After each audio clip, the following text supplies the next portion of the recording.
tung tung lanpe lanpe lanpe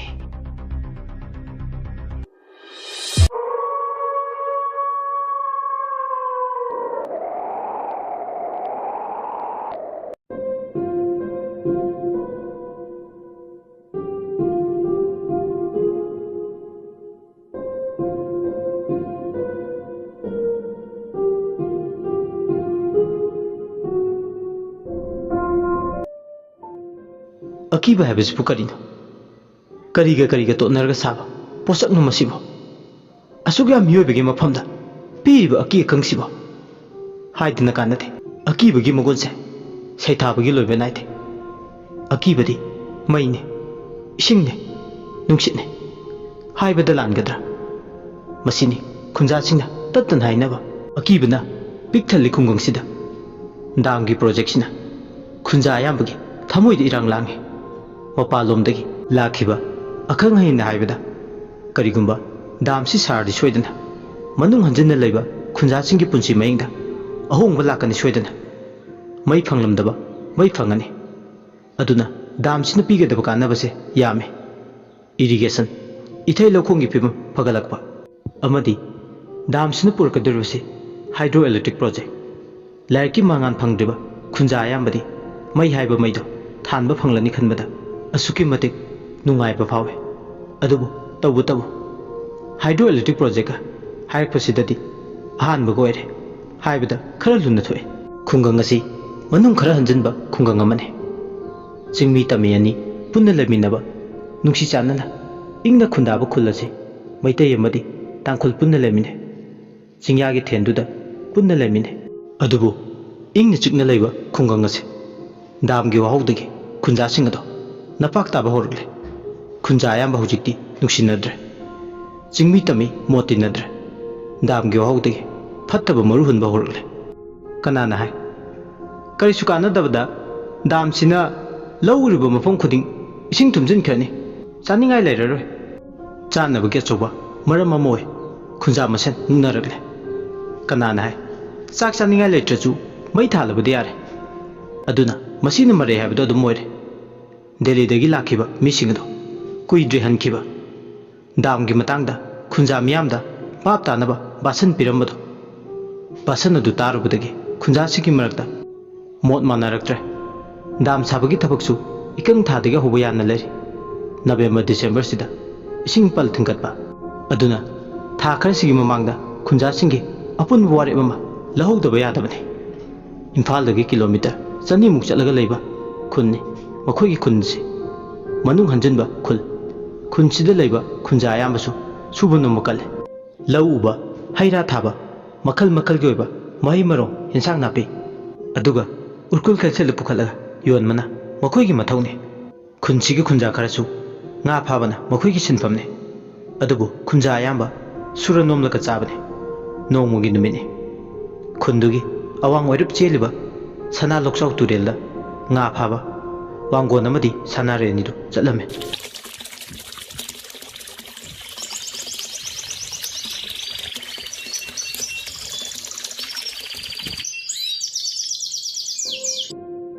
नुंथिलगी मतम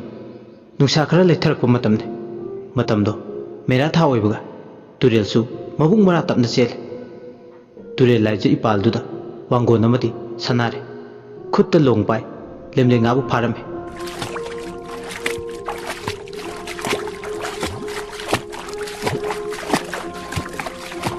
ख्वांगदा तुंगोल लालगा लेमलेंगा फानबा थौरांगले लेमलेंगा फाबगी नुंगाई पाक्ता तावरिंगे मतमसु हौखिब खंगौदे कोरौ माना कायदा लोइरो नुंगचुप चिंग्या थांगले सिरुई चिंगी नुंगचुप लोमदा नुमिन्ना तारमदागी अतिया मकोइदा तुरी अमा पायरगा संबानबा मचु संजिनबदुंग तौवे nganganaरबा कोरौ मागी मंगालदा इपा इयाइदुदा तारे असुमना लेमलेंगा फारिंगे तुरेलगा ताइनना लेरिबा चिंखोंग चिंग्यादुदा नुपी अमा हिंगना हिंगना कप्पगी मखोल तारे पेंदबगी निंगमदबगी तेंगथाना ओइना कप्पगी मखोल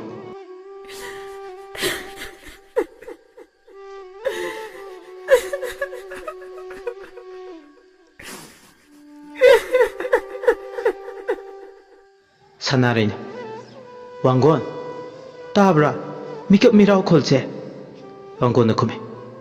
Hoi taime ita nangbo Mina inabado sumlenana Karibo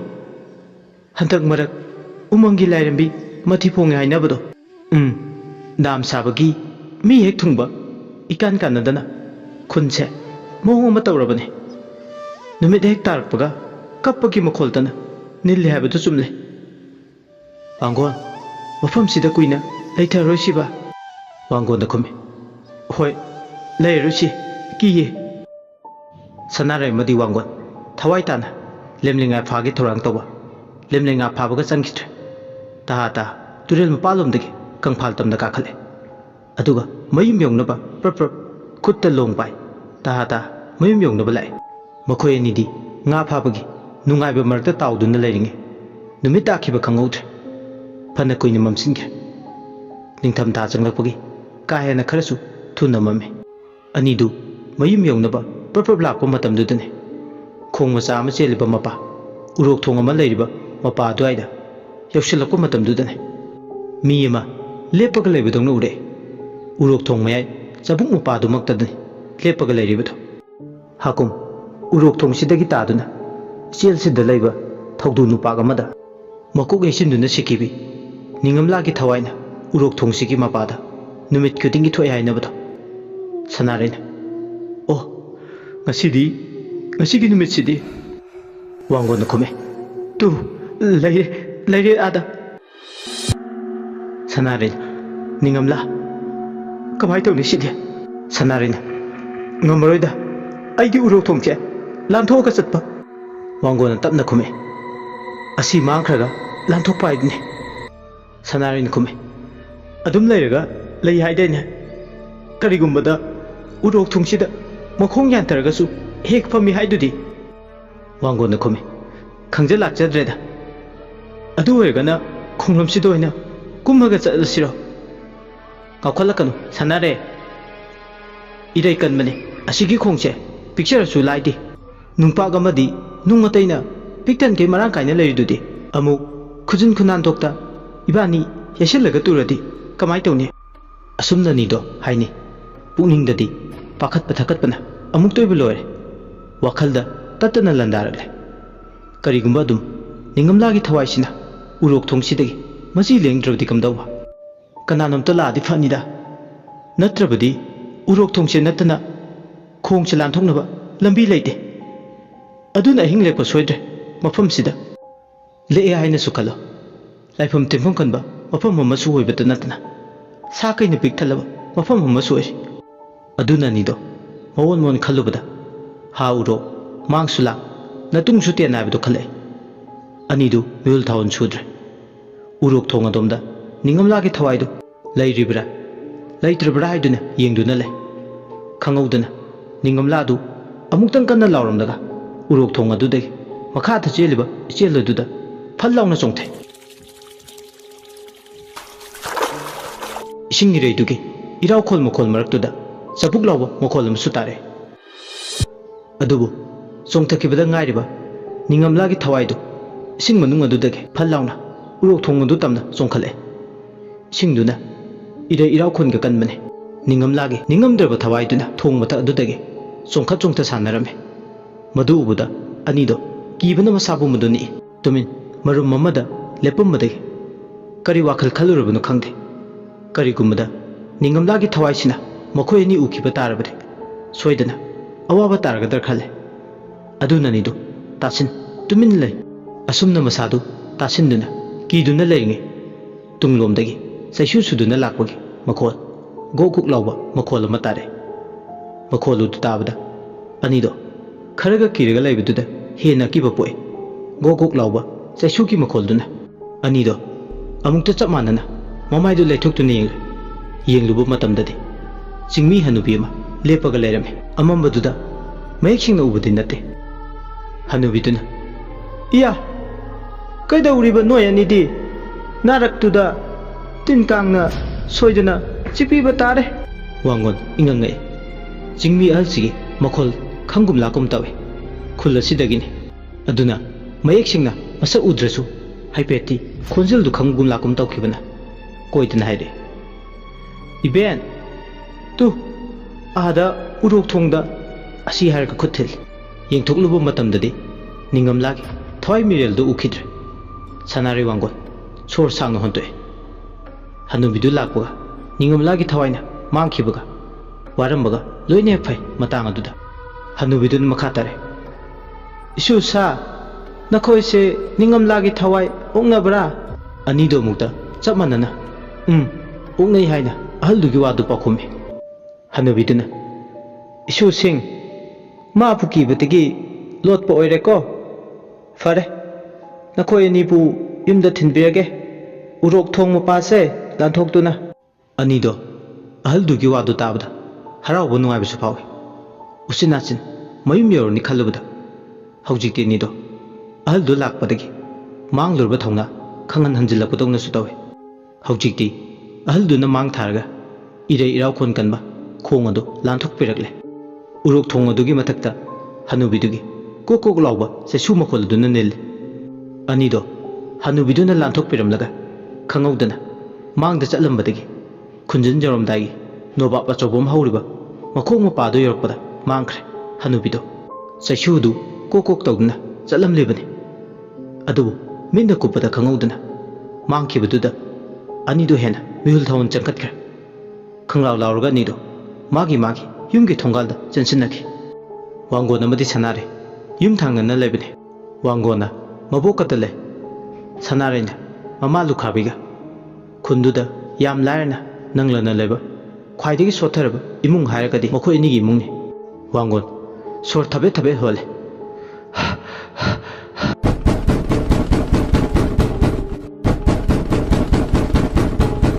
ꯊꯣꯡꯗꯣ ꯀꯟꯅ ꯊꯤꯜꯂꯤ꯫ ꯌꯨꯝ ꯃꯅꯨꯡꯗ ꯂꯩꯔꯤꯕꯤ ꯃꯕꯣꯛꯇꯨ ꯀꯧꯔꯤ꯫ ꯃꯕꯣꯛꯅ ꯇꯞꯅ ꯃꯣꯡ ꯍꯥꯗꯅ ꯊꯣꯡ ꯑꯗꯨ ꯍꯥꯡꯗꯣꯔꯛꯑꯦ꯫ ꯊꯣꯡ ꯑꯗꯨ ꯍꯥꯡꯗꯣꯛꯄꯒ ꯋꯥꯡꯒꯣꯟꯅ ꯆꯦꯟꯅ ꯊꯣꯡ ꯑꯗꯨ ꯂꯣꯟꯁꯤꯜꯂꯦ꯫ ꯃꯨꯁꯤꯔꯕ ꯊꯥꯎꯃꯩꯒꯤ ꯃꯉꯥꯜꯗꯨꯗ ꯃꯨꯟꯅ ꯌꯦꯡꯉꯤ꯫ ꯑꯗꯨꯒ ꯊꯪꯅꯕ ꯃꯤꯀꯨꯞꯇ ꯃꯕꯣꯛꯇ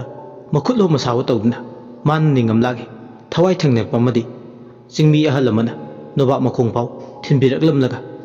ꯈꯪꯍꯧꯗꯅ ꯃꯥꯡꯈꯤꯕꯒꯤ ꯋꯥꯔꯤꯗꯨ ꯁꯣꯔ ꯊꯕꯦꯠ ꯊꯕꯦꯠ ꯍꯣꯟꯗꯨꯅ ꯂꯤꯔꯝꯃꯤ꯫ ꯃꯕꯣꯛꯇꯨ ꯃꯁꯨꯒꯤ ꯃꯇꯧꯗꯨꯗ ꯃꯥꯁꯨ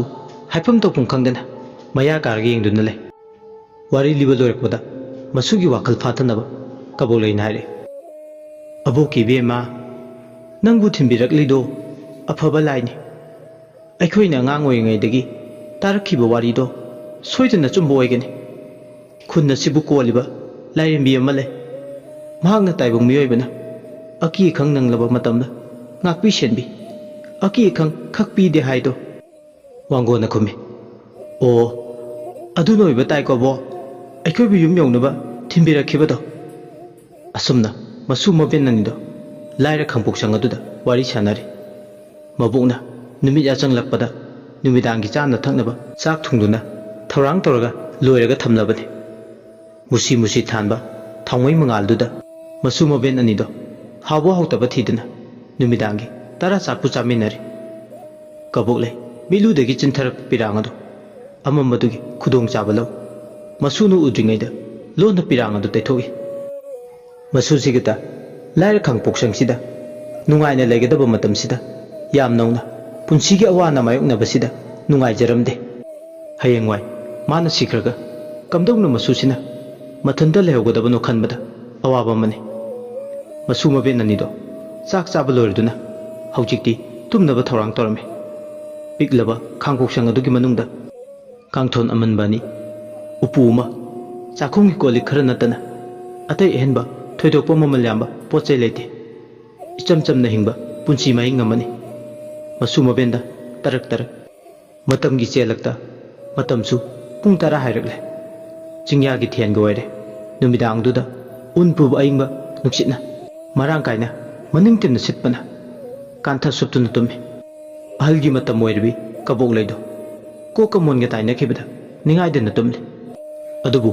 ꯋꯥꯡꯒꯣꯟꯗꯤ ꯇꯨꯝꯊꯧ ꯍꯥꯏꯕ ꯌꯥꯔꯝꯗꯦ꯫ ꯇꯨꯝꯊꯒꯦ ꯍꯦꯛ ꯇꯧꯕꯒ ꯉꯁꯥꯏꯒꯤ ꯑꯅꯤ ꯄꯨꯟꯁꯤꯟꯕ ꯎꯔꯣꯛ ꯊꯣꯡꯒꯤ ꯊꯧꯗꯣꯛ ꯑꯃꯗꯤ ꯂꯝ ꯀꯣꯟꯕ ꯂꯥꯏꯅ ꯊꯤꯟꯕꯤꯔꯝꯕꯒꯤ ꯊꯧꯗꯣꯛꯁꯤꯡꯗꯣ ꯍꯦꯛꯇꯃꯛ ꯅꯤꯡꯁꯤꯡꯂꯛꯏ꯫ ꯑꯗꯨꯕꯨ ꯅꯤꯡꯁꯤꯡꯂꯨꯕꯗ ꯑꯀꯤꯕ ꯐꯥꯎꯏ꯫ ꯅꯤꯡꯉꯝꯂꯥꯒꯤ ꯉꯁꯥꯏꯒꯤ ꯃꯑꯣꯡ ꯃꯇꯧꯗꯣ ꯃꯍꯥꯛ ꯃꯃꯤꯠꯃꯛꯅ ꯁꯪꯁꯪꯅ ꯎꯍꯧꯏ ꯑꯗꯨꯕꯨ ꯇꯁꯦꯡꯅ ꯀꯤꯔꯁꯨ ꯂꯥꯏꯕꯛ ꯊꯤꯕꯤ ꯆꯤꯡꯒꯤ ꯂꯩꯔꯥꯡꯗꯨꯒꯤ ꯈꯜꯂꯨꯔꯒ ꯑꯃꯨꯛꯁꯨ ꯅꯨꯡꯉꯥꯏꯇꯦ ꯃꯔꯝꯗꯤ ꯃꯍꯥꯛꯁꯨ ꯃꯔꯥꯏꯕꯛ ꯊꯤꯕꯤ ꯆꯤꯡꯃꯤ ꯂꯩꯁꯥꯕꯤꯅꯤ ꯃꯥꯁꯨ ꯃꯔꯥꯏꯕꯛ ꯊꯤꯗꯨꯅ ꯃꯃꯥ ꯃꯄꯥ ꯑꯅꯤꯃꯛ ꯉꯟꯇꯥꯅ ꯀꯥꯏꯅꯈꯤ ꯍꯥꯏꯅ ꯇꯥꯏ ꯃꯕꯣꯛꯅ ꯌꯣꯛꯆꯕꯤ ꯄꯂꯦꯝ ꯃꯃꯥ ꯑꯣꯏ ꯑꯗꯨꯅ ꯀꯗꯥꯏꯗꯅꯣ ꯅꯤꯡꯉꯝꯂꯥꯒꯤ ꯄꯨꯟꯁꯤꯒ ꯃꯥꯒꯤ ꯄꯨꯟꯁꯤꯒ ꯋꯥꯔꯤ ꯁꯣꯏꯐꯦꯠ ꯃꯥꯟꯅꯩ ꯈꯟꯕ ꯌꯥꯕ ꯈꯜꯂꯕ ꯃꯇꯨꯡꯗ ꯃꯍꯥꯛ ꯇꯨꯝꯕ ꯊꯦꯝꯂꯝꯃꯤ ꯉꯥꯏꯍꯥꯛꯀꯤ ꯃꯇꯨꯡ ꯏꯀꯥꯟ ꯀꯥꯟꯅꯗꯅ ꯋꯥꯡꯒꯣꯜ ꯃꯤꯁꯅꯥ ꯑꯅꯤꯗꯣ ꯇꯞꯅ ꯇꯞꯅ ꯂꯣꯠꯊꯔꯛꯂꯦ ꯀꯥꯡꯈꯜ ꯃꯅꯨꯡꯗꯒꯤ ꯃꯨꯁꯤ ꯃꯨꯁꯤ ꯇꯧꯕ ꯊꯥꯎꯃꯩꯒꯤ ꯃꯉꯥꯜꯗꯨꯗ ꯌꯦꯡꯅ ꯌꯦꯡꯅ ꯇꯨꯝꯊꯈꯤꯕ ꯈꯪꯍꯧꯗ꯭ꯔꯦ ꯃꯤꯆꯤꯛ ꯃꯤꯔꯥꯎꯈꯣꯜ ꯇꯥꯗ꯭ꯔꯕ ꯑꯍꯤꯡꯒꯤ ꯃꯇꯝꯗꯨꯗ ꯈꯨꯟ ꯑꯗꯨꯗ ꯂꯩꯕ ꯇꯥꯎꯕꯣꯏꯁꯤꯡ ꯑꯗꯨ ꯈꯣꯡꯂꯤ ꯇꯥꯎꯕꯣꯏꯗ ꯅꯠꯇꯅ ꯆꯤꯡꯌꯥ ꯅꯛꯄꯅ ꯂꯝꯍꯨꯏ ꯈꯣꯡꯕꯒꯤ ꯃꯈꯣꯜꯇꯅ ꯆꯤꯡꯈꯣꯡ ꯆꯤꯡꯌꯥꯗꯣ ꯄꯨꯝꯅꯤꯟ ꯅꯤꯜꯂꯤ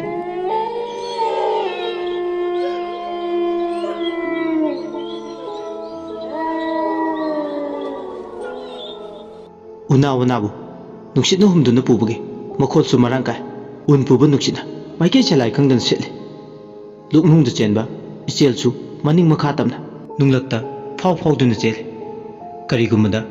ꯅꯨꯃꯤꯗꯥꯡ ꯑꯊꯦꯡꯕꯗ ꯆꯥꯛꯇꯥꯕ ꯁꯥꯍꯤꯡ ꯆꯥꯕ ꯀꯩꯅ ꯃꯆꯤꯟꯖꯥꯛ ꯂꯥꯝꯗꯨꯅ ꯃꯆꯤꯟꯖꯥꯛ ꯊꯤꯕ ꯅꯨꯃꯤꯗꯥꯡ ꯑꯗꯨꯗ ꯊꯣꯔꯛꯂꯤ ꯀꯩꯁꯨ ꯃꯔꯛ ꯃꯔꯛꯇ ꯈꯣꯡꯕꯒꯤ ꯃꯈꯣꯜ ꯑꯔꯥꯞꯄꯗꯒꯤ ꯇꯥꯕ ꯍꯧꯔꯛꯂꯤ ꯑꯍꯤꯡꯗ ꯆꯥꯛꯇꯥꯕ ꯂꯝꯍꯨꯏꯁꯨ ꯃꯊꯧ ꯑꯃ ꯑꯣꯏꯅ ꯄꯥꯟꯈꯠꯂꯛꯄ ꯇꯔꯥꯅꯤ ꯄꯥꯟꯕ ꯃꯦꯔꯥ ꯊꯥꯖꯒꯤ ꯐꯖꯕ ꯌꯦꯡꯗꯨꯅ ꯃꯈꯧ ꯄꯣꯡꯅ ꯈꯣꯡꯂꯤ ꯃꯔꯝꯗꯤ ꯊꯥꯖꯒꯤ ꯃꯉꯥꯜꯗ ꯈꯣꯡꯕꯗꯤ ꯃꯈꯣꯏꯒꯤ ꯃꯔꯝ ꯆꯠꯅꯤ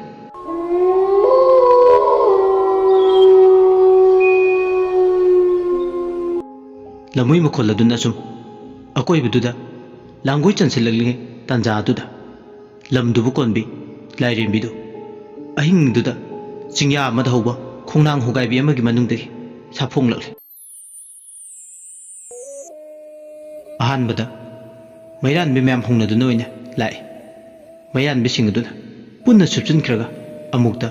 ꯅꯨꯄꯤ ꯑꯃꯒꯤ ꯁꯑꯣꯡ ꯁꯥꯗꯥꯗ ꯁꯛꯂꯣꯟ ꯂꯥꯡꯈ꯭ꯔꯦ ꯑꯗꯨꯒ ꯇꯦꯡꯊꯥꯅ ꯑꯣꯏꯅ ꯀꯞꯂꯒ ꯍꯥꯏꯔꯛꯏ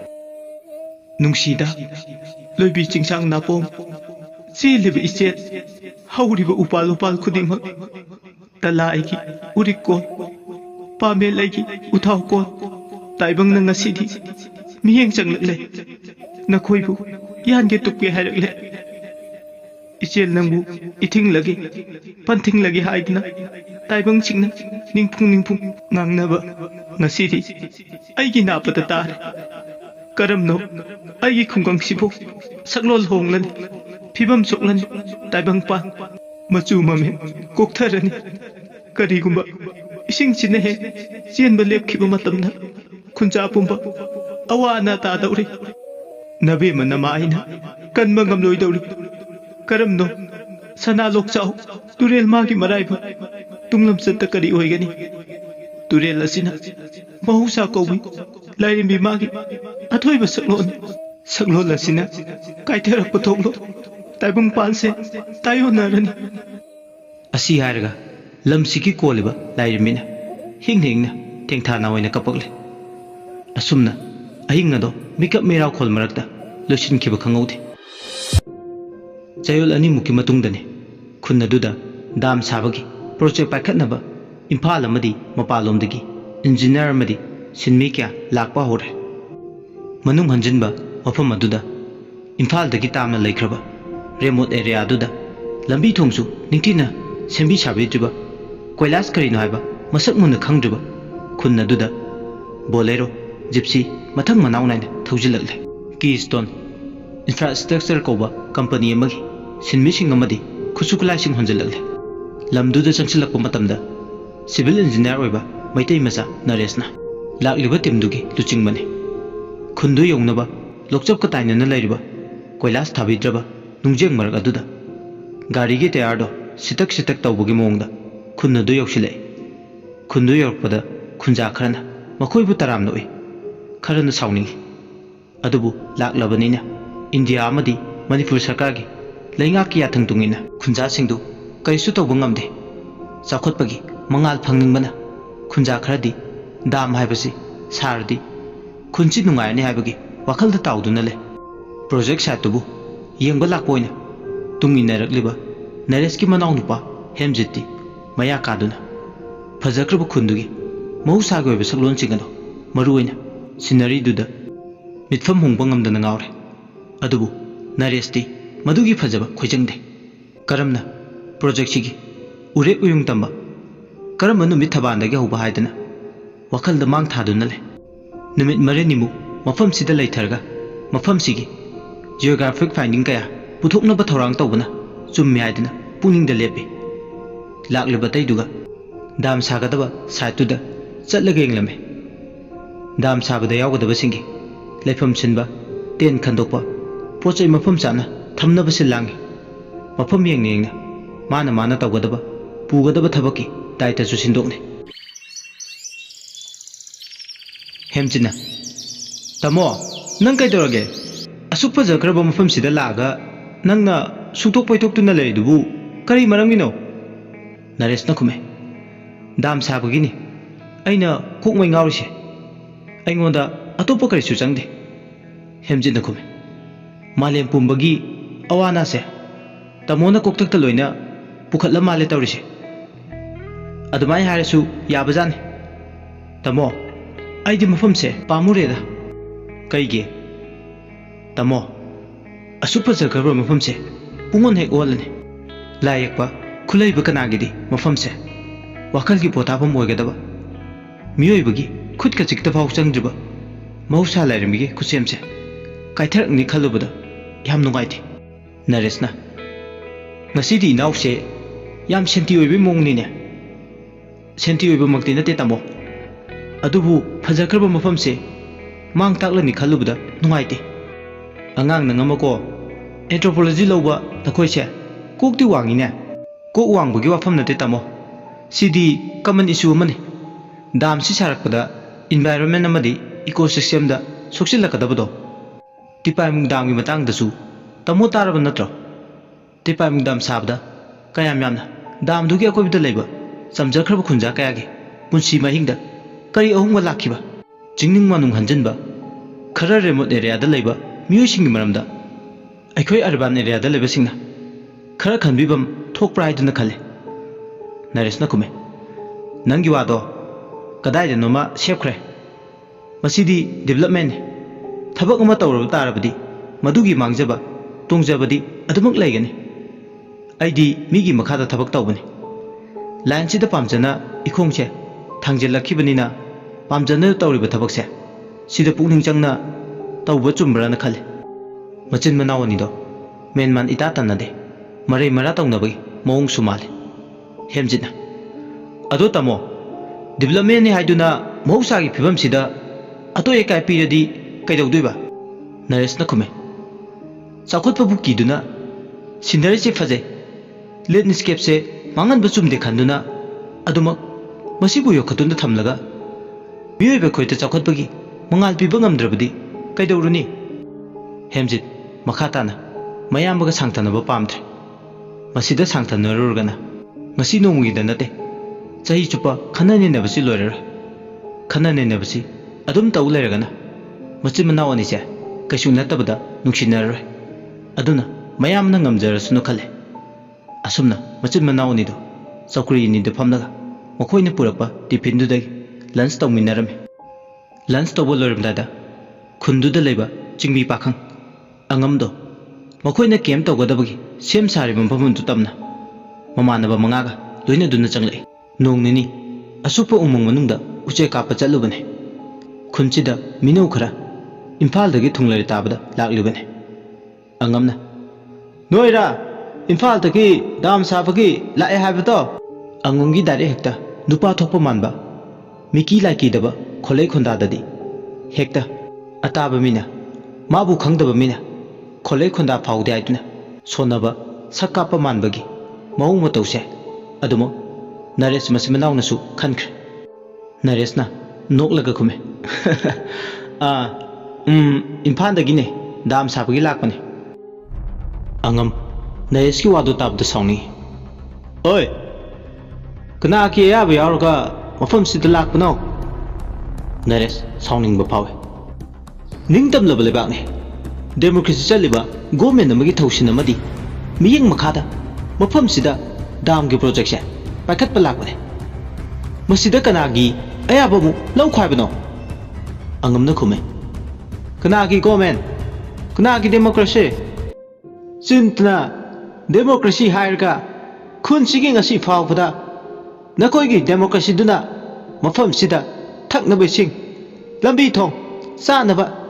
ꯁꯦꯠꯅꯕ ꯀꯔꯤꯁꯨ ꯄꯤꯗꯦꯅꯦ. ꯅꯪꯒꯤ ꯗꯦꯃꯣꯀ꯭ꯔꯦꯁꯤꯗꯣ ꯑꯩꯈꯣꯏ ꯁ꯭ꯋꯥꯏꯗꯗꯤ ꯆꯠꯅꯗꯦ. ꯏꯝꯐꯥꯜ ꯃꯆꯥ, ꯅꯈꯣꯏꯒꯤ ꯏꯝꯐꯥꯜ ꯃꯌꯥꯏꯗ ꯆꯦꯟꯕ ꯇꯨꯔꯦꯜꯗꯣ ꯑꯗꯨ ꯊꯤꯡꯀꯠꯂꯒ ꯗꯥꯝ ꯁꯥꯔꯨꯆꯣ. ꯁ꯭ꯋꯥꯏꯗꯗꯤ ꯗꯥꯝ ꯁꯥꯕꯒ ꯌꯥꯔꯣꯏꯀꯣ. ꯀꯔꯤꯒꯨꯝꯕ ꯂꯝꯍꯦꯟ ꯇꯨꯃꯦꯜꯂꯕ ꯑꯉꯝ ꯀꯅꯥꯅꯣ ꯍꯥꯏꯕꯁꯦ ꯅꯈꯣꯏ ꯈꯪꯍꯟꯒꯅꯤ. ꯑꯉꯝꯒꯤ ꯋꯥꯗꯨ ꯇꯥꯕꯗ ꯃꯤꯍꯨꯜ ꯐꯠꯇꯕ ꯅꯔꯦꯁꯁꯨ ꯁꯥꯎꯅꯤꯡꯉꯤ. ꯃꯤꯅ ꯂꯥꯛꯆꯕ ꯌꯥꯗꯕ ꯅꯔꯦꯁꯁꯨ ꯈꯨꯝꯂꯛꯏ, ꯃꯗꯨ ꯆꯠꯅꯕ ꯌꯥꯔꯣꯏꯗ. ꯗꯦꯃꯣꯀ꯭ꯔꯦꯁꯤ ꯍꯥꯏꯕꯁꯦ ꯑꯩ ꯏꯊꯟꯇꯒꯤ ꯅꯠꯇꯦ, ꯅꯪꯒꯤꯁꯨ ꯁꯔꯨꯛ ꯌꯥꯎꯔꯤꯕꯅꯤ. ꯃꯁꯤꯗ ꯅꯪ ꯑꯩꯒꯤ ꯄꯨꯟꯅ ꯊꯣꯡ ꯃꯥꯟꯅꯅ ꯆꯥꯎꯈꯠꯃꯤꯟꯅꯒꯗꯣꯏꯅꯤ. ꯆꯤꯡ ꯆꯥꯎꯈꯠꯄꯗ ꯇꯝꯁꯨ ꯆꯥꯎꯈꯠꯇꯣꯏꯅꯤ, ꯇꯝ ꯆꯥꯎꯈꯠꯄꯗ ꯆꯤꯡꯁꯨ ꯆꯥꯎꯈꯠꯇꯣꯏꯅꯤ. ꯑꯉꯝꯅ, ꯀꯔꯤꯒꯤ ꯄꯉꯥꯡ ꯉꯥꯡꯕ ꯁꯥꯕ꯭ꯔꯥꯅꯦ? ꯑꯉꯥꯎꯕ ꯃꯥꯜꯂꯤ ꯅꯪꯒꯤ ꯋꯥꯗꯨ. ꯏꯝꯐꯥꯜ ꯃꯆꯥ, ꯆꯤꯡꯗ ꯂꯥꯛꯂꯒ ꯅꯈꯣꯏꯒꯤ ꯆꯣꯔꯣꯜꯗꯣ ꯂꯣꯟꯒꯅꯨ. ꯑꯔꯦꯝꯕꯗ ꯆꯩ ꯆꯥꯅꯤ. ꯅꯔꯦꯁ ꯑꯃꯗꯤ ꯑꯉꯝꯅ ꯁꯥꯟꯅꯔꯤꯕ ꯋꯥꯔꯤꯗꯣ ꯇꯥꯔꯒ ꯍꯦꯝꯖꯦꯠꯇꯤ ꯄꯥꯈꯠꯄ ꯑꯃꯁꯨ ꯌꯥꯎꯔꯦ. ꯀꯔꯤꯁꯨ ꯅꯠꯇꯕꯗ ꯆꯤꯟꯗꯒꯤ ꯈꯨꯠ ꯌꯥꯎꯅꯔꯛꯂꯕꯗꯤ ꯍꯥꯏꯗꯅ ꯆꯤꯡꯃꯤ ꯄꯥꯈꯪꯁꯤꯁꯨ ꯍꯦꯛ ꯌꯦꯡꯕꯗ ꯌꯥꯝꯅ ꯐꯤꯡꯕ ꯃꯤ ꯃꯥꯜꯂꯦ. ꯑꯃꯔꯣꯝꯗ ꯃꯌꯥꯝꯕꯁꯤꯁꯨ ꯃꯤꯔꯨꯅꯤ. ꯆꯤꯟꯗꯒꯤ ꯈꯨꯠ ꯍꯥꯟꯅ ꯍꯦꯛꯇ ꯌꯥꯎꯕ ꯃꯆꯤꯡ ꯃꯁꯣꯟ ꯅꯥꯏꯕ ꯃꯤꯅꯤ. ꯀꯔꯤꯒꯨꯝꯕ ꯑꯅꯤꯁꯤ ꯐꯨꯅꯔꯛꯂꯕꯗꯤ ꯀꯝꯗꯧꯕ ꯈꯜꯂꯤ? ꯑꯗꯨꯅ ꯈꯟꯅꯔꯛꯄ ꯇꯥꯔꯦ ꯈꯟ ꯏꯔꯥꯒꯤ ꯐꯤꯕꯝ ꯑꯗꯣ ꯈꯖꯤꯛꯇ ꯑꯣꯏꯔꯁꯨ ꯅꯥꯊꯩꯅꯕ ꯍꯥꯏꯗꯅ ꯎꯪꯈꯠꯅꯔꯤꯕ ꯐꯤꯕꯝ ꯑꯗꯣ ꯐꯅꯕ ꯍꯥꯏꯔꯛꯏ. ꯏꯌꯥꯝꯕ ꯑꯅꯤꯃꯛ ꯑꯝꯇ ꯉꯥꯏꯕꯤꯈꯣ. ꯋꯥꯁꯦ ꯀꯗꯥꯏꯗꯅꯣꯃ ꯃꯐꯩ ꯑꯃꯗ ꯆꯠꯅꯈꯤꯗꯧꯔꯦ. ꯀꯩꯁꯨ ꯅꯠꯇꯕꯗ ꯅꯨꯡꯁꯤꯅꯗꯅꯕ ꯃꯔꯨ ꯍꯨꯟꯕ ꯇꯥꯔꯦ. ꯆꯤꯡꯒꯤ ꯏꯌꯥꯝꯕꯅ ꯍꯥꯏꯔꯤꯁꯤꯁꯨ ꯆꯨꯝꯃꯤ, ꯑꯗꯨꯒ ꯑꯩꯈꯣꯏ ꯇꯥꯃꯣꯅ ꯍꯥꯏꯔꯤꯁꯤꯡꯗꯨꯁꯨ ꯆꯨꯝꯃꯤ. ꯇꯧꯕꯇꯕꯨ ꯅꯈꯣꯏ ꯑꯅꯤꯃꯛ ꯁꯥꯎꯅꯕꯗꯤ ꯐꯠꯇꯦꯅ ꯈꯜꯂꯤ. ꯃꯔꯝꯗꯤ ꯃꯁꯤ ꯃꯤꯒꯤ ꯑꯄꯥꯝꯕ ꯃꯣꯠ ꯐꯣꯡꯗꯣꯛꯅꯕꯅꯤ. ꯑꯩꯒꯤ ꯄꯨꯛꯅꯤꯡꯗ ꯂꯩꯕ ꯋꯥꯐꯝ ꯈꯔ ꯉꯥꯡꯅ ꯁꯛꯅꯕ ꯍꯥꯏꯅꯕꯁꯦ ꯁꯥꯎꯅꯕꯗꯤ ꯐꯠꯇꯦ ꯍꯥꯏꯅ ꯈꯜꯂꯤ. ꯅꯔꯦꯁꯀꯤ ꯑꯃꯗꯤ ꯑꯉꯝꯒꯤ ꯑꯁꯥꯎꯕꯗꯣ ꯐꯥꯊꯅꯕ ꯍꯥꯏꯗꯅ ꯌꯥꯝ ꯍꯩꯁꯤꯡꯅ ꯍꯦꯝꯖꯤꯟꯅ ꯊꯦꯝꯖꯤꯜꯂꯤ. ꯑꯗꯨꯕꯨ ꯃꯗꯨꯒꯤ ꯊꯦꯝꯖꯤꯟꯕꯗꯨꯅ ꯄꯨꯛꯅꯤꯡ ꯌꯨꯡꯈꯠꯅꯔꯤꯕ ꯐꯤꯕꯝ ꯑꯗꯨꯕꯨꯗꯤ ꯍꯦꯛꯇ ꯂꯥꯏꯅ ꯂꯥꯛꯁꯤꯟꯕ ꯉꯝꯕꯗꯤ ꯑꯣꯏꯊꯣꯛꯂꯝꯗꯦ. ꯅꯔꯦꯁꯅ ꯍꯥꯏꯔꯦ, ꯑꯩꯈꯣꯏꯅ ꯃꯐꯝꯁꯤꯗ ꯂꯥꯛꯏꯕꯁꯦ ꯑꯅꯧꯕ ꯃꯌꯣꯜ ꯑꯃ ꯆꯣꯡꯍꯟꯅꯕꯒꯤꯗꯃꯛꯅꯤ. ꯑꯉꯝꯅ ꯈꯨꯝꯃꯤ, ꯋꯥ ꯉꯥꯡꯕꯗꯤ ꯌꯥꯝꯅ ꯍꯩꯄꯤꯕ. ꯑꯣꯖꯥ ꯍꯣꯏꯒꯤ ꯆꯥꯎꯈꯠꯄ ꯍꯥꯏꯕ ꯋꯥꯍꯩꯗꯣ ꯇꯥꯕꯗ ꯅꯥꯀꯣꯡꯁꯦ ꯏ ꯇꯥꯒꯦ ꯇꯧꯋꯦ. ꯆꯤꯡꯇꯝ ꯑꯃꯠꯇꯅꯤ. ꯑꯩꯈꯣꯏ ꯄꯨꯟꯅ ꯆꯞ ꯃꯥꯟꯅꯔꯕ ꯀꯥꯟꯗ ꯏꯔꯝꯗꯝ ꯁꯅꯥ ꯂꯩꯕꯥꯛ ꯃꯅꯤꯄꯨꯔꯁꯦ ꯆꯥꯎꯈꯠꯀꯗꯣꯏꯅꯤ. ꯇꯝꯗꯒꯤ ꯂꯥꯛꯄ ꯅꯣꯏꯁꯦ ꯆꯤꯟꯁꯦ ꯌꯥꯝ ꯐꯖꯕꯀꯣ. ꯑꯩ ꯋꯥ ꯑꯃ ꯍꯥꯏꯒꯦ. ꯅꯈꯣꯏꯅ ꯎꯈ꯭ꯔꯨꯜꯗꯒꯤ ꯃꯐꯝ ꯑꯁꯤ ꯌꯧꯅꯕ ꯆꯪꯁꯤꯜꯂꯛꯄꯗ ꯂꯝꯕꯤ ꯊꯣꯡꯒꯤ ꯐꯤꯕꯝ ꯀꯔꯝꯅ ꯇꯧꯏ? ꯅꯃꯤꯠꯅ ꯎꯔꯕ ꯅꯠꯇ꯭ꯔꯥ? ꯅꯣꯡꯖꯨ ꯊꯥꯗ ꯂꯩꯈꯣꯝ, ꯅꯤꯡꯊꯝ ꯊꯥꯗ ꯎꯐꯨꯜ. ꯃꯁꯤꯔꯥ ꯅꯈꯣꯏꯒꯤ ꯆꯥꯎꯈꯠꯄ, ꯗꯤꯕ꯭ꯂꯞꯃꯦꯟ ꯍꯥꯏꯕꯗꯣ? ꯗꯥꯝ ꯁꯥꯕꯒꯤ ꯂꯝꯕꯤ ꯊꯣꯡꯒꯤ ꯐꯤꯕꯝꯁꯦ ꯍꯥꯟꯅ ꯁꯦꯝꯃꯨꯅꯦ. ꯂꯝꯕꯤ ꯊꯣꯡꯗꯤ ꯂꯥꯏꯔꯤ. ꯃꯐꯝꯁꯤꯗ ꯄ꯭ꯔꯥꯏꯃꯔꯤꯒꯤ ꯁ꯭ꯀꯨꯜ ꯑꯃꯗꯒꯤ ꯍꯦꯟꯅ ꯂꯩꯇꯦ. ꯍꯣꯁꯄꯤꯇꯥꯜ ꯂꯩꯇꯦ. ꯏꯟꯐ꯭ꯔꯥꯁ꯭ꯇ꯭ꯔꯛꯆꯔ ꯑꯃꯠꯇ ꯃꯄꯨꯡ ꯐꯥꯅ ꯂꯩꯇꯕꯅꯤꯅꯦ. ꯑꯗꯨꯒ ꯗꯥꯝ ꯁꯥꯅꯤ ꯍꯥꯏꯌꯦ. ꯄꯉꯥꯡ ꯉꯥꯡꯕ ꯁꯥꯅꯨꯀꯣ. ꯅꯔꯦꯁ ꯑꯉꯝꯅ ꯍꯥꯏꯔꯤꯕ ꯋꯥꯗꯨꯗ ꯃꯈꯥ ꯇꯥꯗ꯭ꯔꯦ. ꯎꯈ꯭ꯔꯨꯜꯗꯒꯤ ꯆꯪꯁꯤꯜꯂꯛꯄꯗ ꯈꯨꯟꯁꯤ ꯌꯧꯅꯕ ꯂꯥꯛꯄꯗ ꯂꯝꯕꯤ ꯊꯣꯡꯒꯤ ꯐꯤꯕꯝꯗꯤ ꯃꯃꯤꯠ ꯃꯪ ꯎꯔꯛꯂꯦ. ꯆꯍꯤ ꯂꯦꯡꯒꯥ ꯃꯥꯟꯅꯕ ꯆꯤꯡꯒꯤ ꯃꯇꯥꯎꯁꯤꯅ ꯍꯥꯏꯔꯤꯁꯤ ꯆꯨꯝꯃꯦ ꯍꯥꯏꯗꯨꯅ ꯈꯜꯂꯦ. ꯑꯗꯨꯕꯨ ꯃꯁꯤꯃꯛꯅ ꯑꯃꯒꯤ ꯑꯁꯣꯏꯕ ꯑꯃꯅꯤ ꯍꯥꯏꯕꯗꯤ ꯌꯥꯏ. ꯁꯣꯏꯔꯦ ꯍꯥꯏꯗꯨꯅ ꯃꯤꯔꯥꯏꯗꯨꯅ ꯆꯤꯡꯒꯤ ꯈꯨꯜꯁꯤ ꯊꯝꯕꯗꯤ ꯌꯥꯔꯣꯏ. ꯃꯥꯏꯀꯩ ꯑꯃꯗꯒꯤ ꯁꯦꯝꯒꯠ ꯁꯥꯒꯠꯅꯕ ꯊꯧꯔꯥꯡ ꯇꯧꯕꯅ ꯆꯨꯝꯃꯤ ꯈꯜꯂꯦ. ꯆꯟꯐꯝ ꯂꯩꯇ꯭ꯔꯕ ꯑꯉꯝꯒꯤ ꯑꯆꯨꯝꯕꯅ ꯄꯤꯛ ꯊꯜꯂꯕ ꯋꯥꯍꯩꯁꯤꯡ ꯑꯗꯨꯗ ꯃꯥꯁꯨ ꯒꯇꯤ ꯂꯩꯇ꯭ꯔꯗꯨꯅ ꯇꯞꯊꯔꯒ ꯍꯥꯏꯔꯤ, ꯏꯇꯥꯎꯅ ꯍꯥꯏꯔꯤꯗꯣ ꯑꯆꯨꯝꯕꯅꯤ. ꯂꯩꯕꯥꯛꯁꯤꯗ ꯃꯦꯁꯤꯅꯔꯤ ꯑꯣꯏꯕ ꯒꯃꯦꯟꯅ ꯃꯅꯨꯡ ꯍꯟꯖꯤꯟꯕ ꯂꯝꯗꯝꯗ ꯄꯥꯏꯈꯠꯄ ꯆꯥꯎꯈꯠ ꯊꯧꯔꯥꯡꯁꯦ ꯌꯥꯝ ꯇꯞꯂꯤ. ꯑꯗꯨꯕꯨ ꯄꯥꯜꯂꯤꯕ ꯂꯩꯉꯥꯛꯁꯤꯅ ꯇꯞꯅ ꯇꯞꯅ ꯃꯅꯨꯡ ꯍꯟꯖꯤꯟꯕ ꯂꯝꯗꯝꯁꯤꯗ ꯆꯥꯎꯈꯠ ꯊꯧꯔꯥꯡꯒꯤ ꯂꯝꯕꯤꯗꯤ ꯇꯞꯅ ꯇꯞꯅ ꯌꯥꯠꯄ ꯍꯧꯔꯛꯂꯦ. ꯑꯗꯨꯅ ꯗꯥꯝꯁꯤꯁꯨ ꯆꯥꯎꯈꯠ ꯊꯧꯔꯥꯡꯒꯤ ꯈꯣꯡꯊꯥꯡ ꯑꯃꯅꯤ. ꯑꯉꯝ ꯅꯔꯦꯁꯅ ꯍꯥꯏꯔꯤꯕꯁꯤꯡ ꯑꯗꯣ ꯃꯨꯟꯅ ꯇꯥꯁꯤꯜꯂꯤ. ꯑꯗꯨꯒ ꯀꯔꯦꯝꯅꯕ ꯃꯤꯅꯣꯛ ꯑꯃꯒ ꯂꯣꯏꯅꯅ ꯅꯪꯁꯨ ꯕꯣꯠ ꯂꯦꯞꯄ ꯌꯥꯅꯤ ꯑꯣꯌꯥ. Nongma natraga nongmadi tamdagi lakpa oja nang wa ngangba yam haye. Election manifesto da fajaba wahai mayam ama candidate amadi party na vote karabdi adu tawri adu semne haibado nang nangang thoragi singduga A to Z karimta khetnaba laite. Nakoi Imphal ki Kangla Phat ki lambida koilas thabada black topping hanjun tawpado madugi mahut aikoi sai sida generation sida koilas masak to uhol law tamda leiba nakhoi gi dabak singmi aikoina kathok pige ngam sungam moidabada taningte asi haiga angam makhut pairiba uche kapnaba nongmaidna nongthakta yam usitana kapthoe. Hemjiti nongmai makhol du tabda khangpre khangai yam usitana nongmai du kaplamnaga chatkra angamdi magi mamanaba singa loinana Naresh makhoini chatkibada tumin yengduna lehoi khalli pukningdadi masigi chinggi tause lairi tore. Nareshna wakhan khalinge Hemjitna tamo masi mata amane ai mana hai singje loini yaninge asi haiga wa makha taramdana te leiba domda changkhra. Naresh to wakhangna phumongna duna tumin leptuna lehoi masu chingda poklamabdi chingmi singna thengnariba awaba singje loina mayok narngoni khal. Numidang waigi matam oirakle chinggi manung hanjinba mafam goire numit tabane hekta hale kaujing haurugi makon thamna atambadagi chingnunggi harina khongbugi mukholsu tarame karigumdasu tingung ka kongna khongi.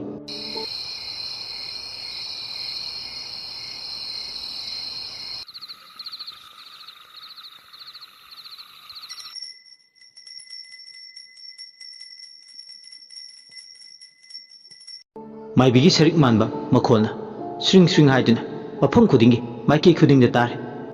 Naresh amadi Hemjit atai mioi kharaga chana thaknaba sem sare hayengdi turel ge horpam turel maru oirakpam adu khungang sidagi guide obiu hairubada harau harauna yaraglaba lungjauna makhoi gi timbu lamjingduna pugani injangdu hawai thungnaba tawri makhoina lakpada fog light generator thaw candle lamp torch light half lantern marang kaina amambabu kohon mangamba makai puduna lai half lantern gi maingal duda ten dugi manungda hayeng ayuk nganta hagutlaga makhoina tawgadaba chatkadaba singdo sindokne yam haina Nareshna mana site ta chatlaga tawgadaba plan yale soil su collect tawduna soil testing tawba turel gi aru athet magi tipsu yengba turel asigi isinggi bolum measure tawba asina chingba kayani tawgadose aduna chingoire ingbana hale changan charga makhoi singdo tumnaba tharang tawi nong nini sida khola kharaju sanaba plan yathoi ingkhraba chingda chitpa nungchina marang kaiba lamdam sida tensina khak makhoi gi changjapam lawba yar khara cheksina sem sadaba yar makhoi singadu saba thakpa loikibaga ten chingduda mafam chana tumba yaw hippa yaw tawnakhre machin manaw ni dudi kainadi punna ten amadada Naresh yamna protective oi manaw pagi matangdadi manaw pabu mayamba momai karida soikigedege haidana kupna yingchile machin manaw ni do tumtharagle dim light oina tel dugi manungda candle ama thale isi kai tumle silakpa nungchitki chaw singnungdi hari nungang na khongbugi makholduna hek tabada pungsum sumkhibadone tumningba pohal aduna ni do isi kai tumle thengjilakpa matamda arapadagi lamuisingi apunba hongnaduna chingmai amadagi chingmai amada khonthangyeina khongbugi makhol taba horukle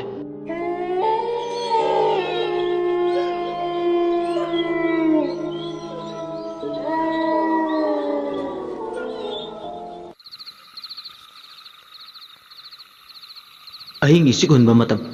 pung baro tagadab minute 10 muktang walingi tanja dudane makhoina ten khalaga leiriba mapa adugi yam nakna numidang aduda huisel khongbui makhol tare huisen khongbui makhol dusu yam nuksina top style amada khongi huisen duna khongkhibadugi second khara kannaga atopo huisel amagi makhol amana khara lapna leiba chingmai napom amadagi nuksirba ꯃꯦꯡꯂꯕ ꯃꯈꯣꯜꯅ ꯑꯃꯨꯛ ꯄꯥꯎꯈꯨꯝ ꯄꯤꯔꯛꯄꯒꯤ ꯃꯑꯣꯡꯒꯨꯝ ꯍꯨꯏꯁꯦꯟꯗꯨꯗ ꯑꯔꯣꯟꯕ ꯃꯔꯣꯟ ꯑꯃ ꯌꯥꯎꯕꯒꯨꯝ ꯂꯣꯟꯅ ꯊꯨꯞꯅ ꯂꯩꯕ ꯑꯥꯊ꯭ꯔ ꯑꯃꯒꯤ ꯏꯆꯦꯜ ꯐꯣꯡꯗꯣꯔꯛꯂꯤ꯫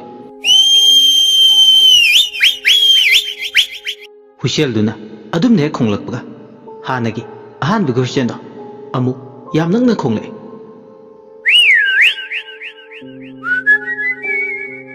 ꯍꯧꯖꯤꯛꯇꯤ ꯊꯦꯡꯂꯕ ꯃꯤꯆꯤꯛ ꯃꯤꯔꯥꯎꯈꯣꯜ ꯇꯥꯗ꯭ꯔꯕ ꯑꯍꯤꯡꯒꯤ ꯃꯇꯝꯗꯨꯗ ꯍꯨꯏꯁꯦꯜ ꯑꯅꯤꯗꯣ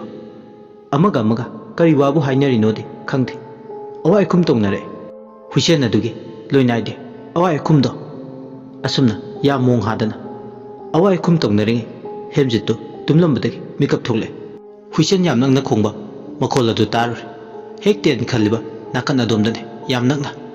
ꯃꯈꯣꯜ ꯑꯗꯨ ꯇꯥꯕꯗ ꯍꯦꯝꯖꯤꯠꯅ "ꯀꯅꯥꯅꯣꯅꯦ? ꯅꯨꯃꯤꯗꯥꯡ ꯑꯊꯦꯡꯕꯁꯤꯗ ꯄꯨꯡꯕꯨ ꯀꯌꯥ ꯇꯥꯔꯒꯦꯅꯦ? ꯍꯧꯖꯤꯛꯄꯨ ꯇꯧꯏ ꯈꯪꯗꯦ ꯇꯧꯏꯗꯦ ꯈꯪꯗꯦ ꯍꯨꯏꯁꯦꯜ ꯈꯣꯡꯂꯤꯁꯤꯕꯣ?" ꯍꯥꯏꯅ ꯑꯃꯨꯛ ꯌꯥꯝ ꯅꯛꯅ ꯍꯨꯏꯁꯦꯜꯗꯣ ꯑꯃꯨꯛꯁꯨ ꯈꯣꯡꯉꯤ꯫ ꯃꯣꯕꯥꯏꯜꯗ ꯄꯨꯡ ꯀꯌꯥ ꯇꯥꯔꯒꯦ ꯍꯥꯏꯗꯨꯅ ꯌꯦꯡꯉꯤ꯫ ꯍꯟꯗꯛꯃꯨꯛꯇꯤ ꯌꯦꯡꯂꯨꯕ ꯃꯇꯝꯗꯗꯤ ꯄꯨꯡ 12 ꯈꯔ ꯍꯦꯜꯂꯝꯂꯦ꯫ ꯍꯦꯝꯖꯤꯠꯅ "ꯀꯅꯥꯅꯣꯅꯦ?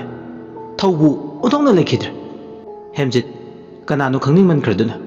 ꯈꯨꯠꯇ ꯇꯣꯔꯆ ꯂꯥꯏꯠ ꯑꯃ ꯄꯥꯏꯔꯒ ꯇꯦꯟꯗꯨꯒꯤ ꯃꯄꯥꯜꯗ ꯊꯣꯛꯂꯛꯑꯦ꯫ ꯃꯍꯧꯁꯥ ꯃꯥꯗꯤ ꯑꯉꯥꯡ ꯑꯣꯏꯔꯤꯉꯩꯗꯒꯤ ꯍꯧꯅ ꯃꯤꯀꯤ ꯂꯥꯏ ꯀꯤꯗꯦ꯫ ꯑꯃꯝ ꯑꯊꯦꯡꯕꯗ ꯊꯦꯡꯅ ꯃꯝꯅ ꯍꯟꯖꯤꯜꯂꯛꯄ ꯃꯇꯝ ꯑꯌꯥꯝꯕꯗ ꯃꯃꯥꯟꯅꯕꯁꯤꯡꯒ ꯊꯥꯕꯜ ꯆꯣꯡꯕ ꯆꯠꯂꯒ ꯊꯦꯡꯅ ꯃꯝꯅ ꯑꯍꯤꯡ ꯅꯣꯡꯌꯥꯏꯗ ꯍꯟꯖꯤꯜꯂꯛꯄꯒꯤ ꯍꯩꯅꯕꯤ ꯑꯃ ꯃꯁꯥꯗ ꯏꯔꯣꯏꯅꯗꯨꯅ ꯌꯥꯎꯔꯛꯄꯅ ꯃꯍꯥꯛ ꯀꯔꯤꯁꯨ ꯃꯁꯥꯗ ꯊꯣꯏꯅ ꯀꯤꯕ ꯄꯣꯛꯇꯦ꯫ ꯃꯊꯧ ꯂꯩꯈꯤꯗ꯭ꯔꯕ ꯃꯤꯁꯦ ꯑꯃꯨꯛꯇꯗꯤ ꯃꯁꯛ ꯈꯪꯂꯨꯒꯦ ꯍꯥꯏꯗꯨꯅ ꯃꯍꯥꯛ ꯇꯨꯝꯂꯤꯕ ꯃꯌꯥꯝꯗꯨꯕꯨ ꯍꯧꯗꯣꯛꯂꯝꯗꯅ ꯈꯨꯠꯇ ꯇꯣꯔꯆ ꯂꯥꯏꯠ ꯄꯥꯏ ꯃꯄꯥꯜꯗ ꯊꯣꯔꯛꯂꯦ꯫ ꯍꯦꯛ ꯇꯦꯟꯗꯨꯗꯒꯤ ꯊꯣꯛꯂꯛꯄꯗ ꯍꯦꯝꯖꯤꯠ ꯃꯁꯥꯗ ꯆꯤꯡꯒꯤ ꯅꯥꯄꯣꯝꯗꯨꯗ ꯁꯤꯠꯄ ꯑꯏꯪꯕ ꯅꯨꯡꯁꯤꯠꯅ ꯃꯁꯥꯗ ꯌꯩꯔꯝꯃꯤ꯫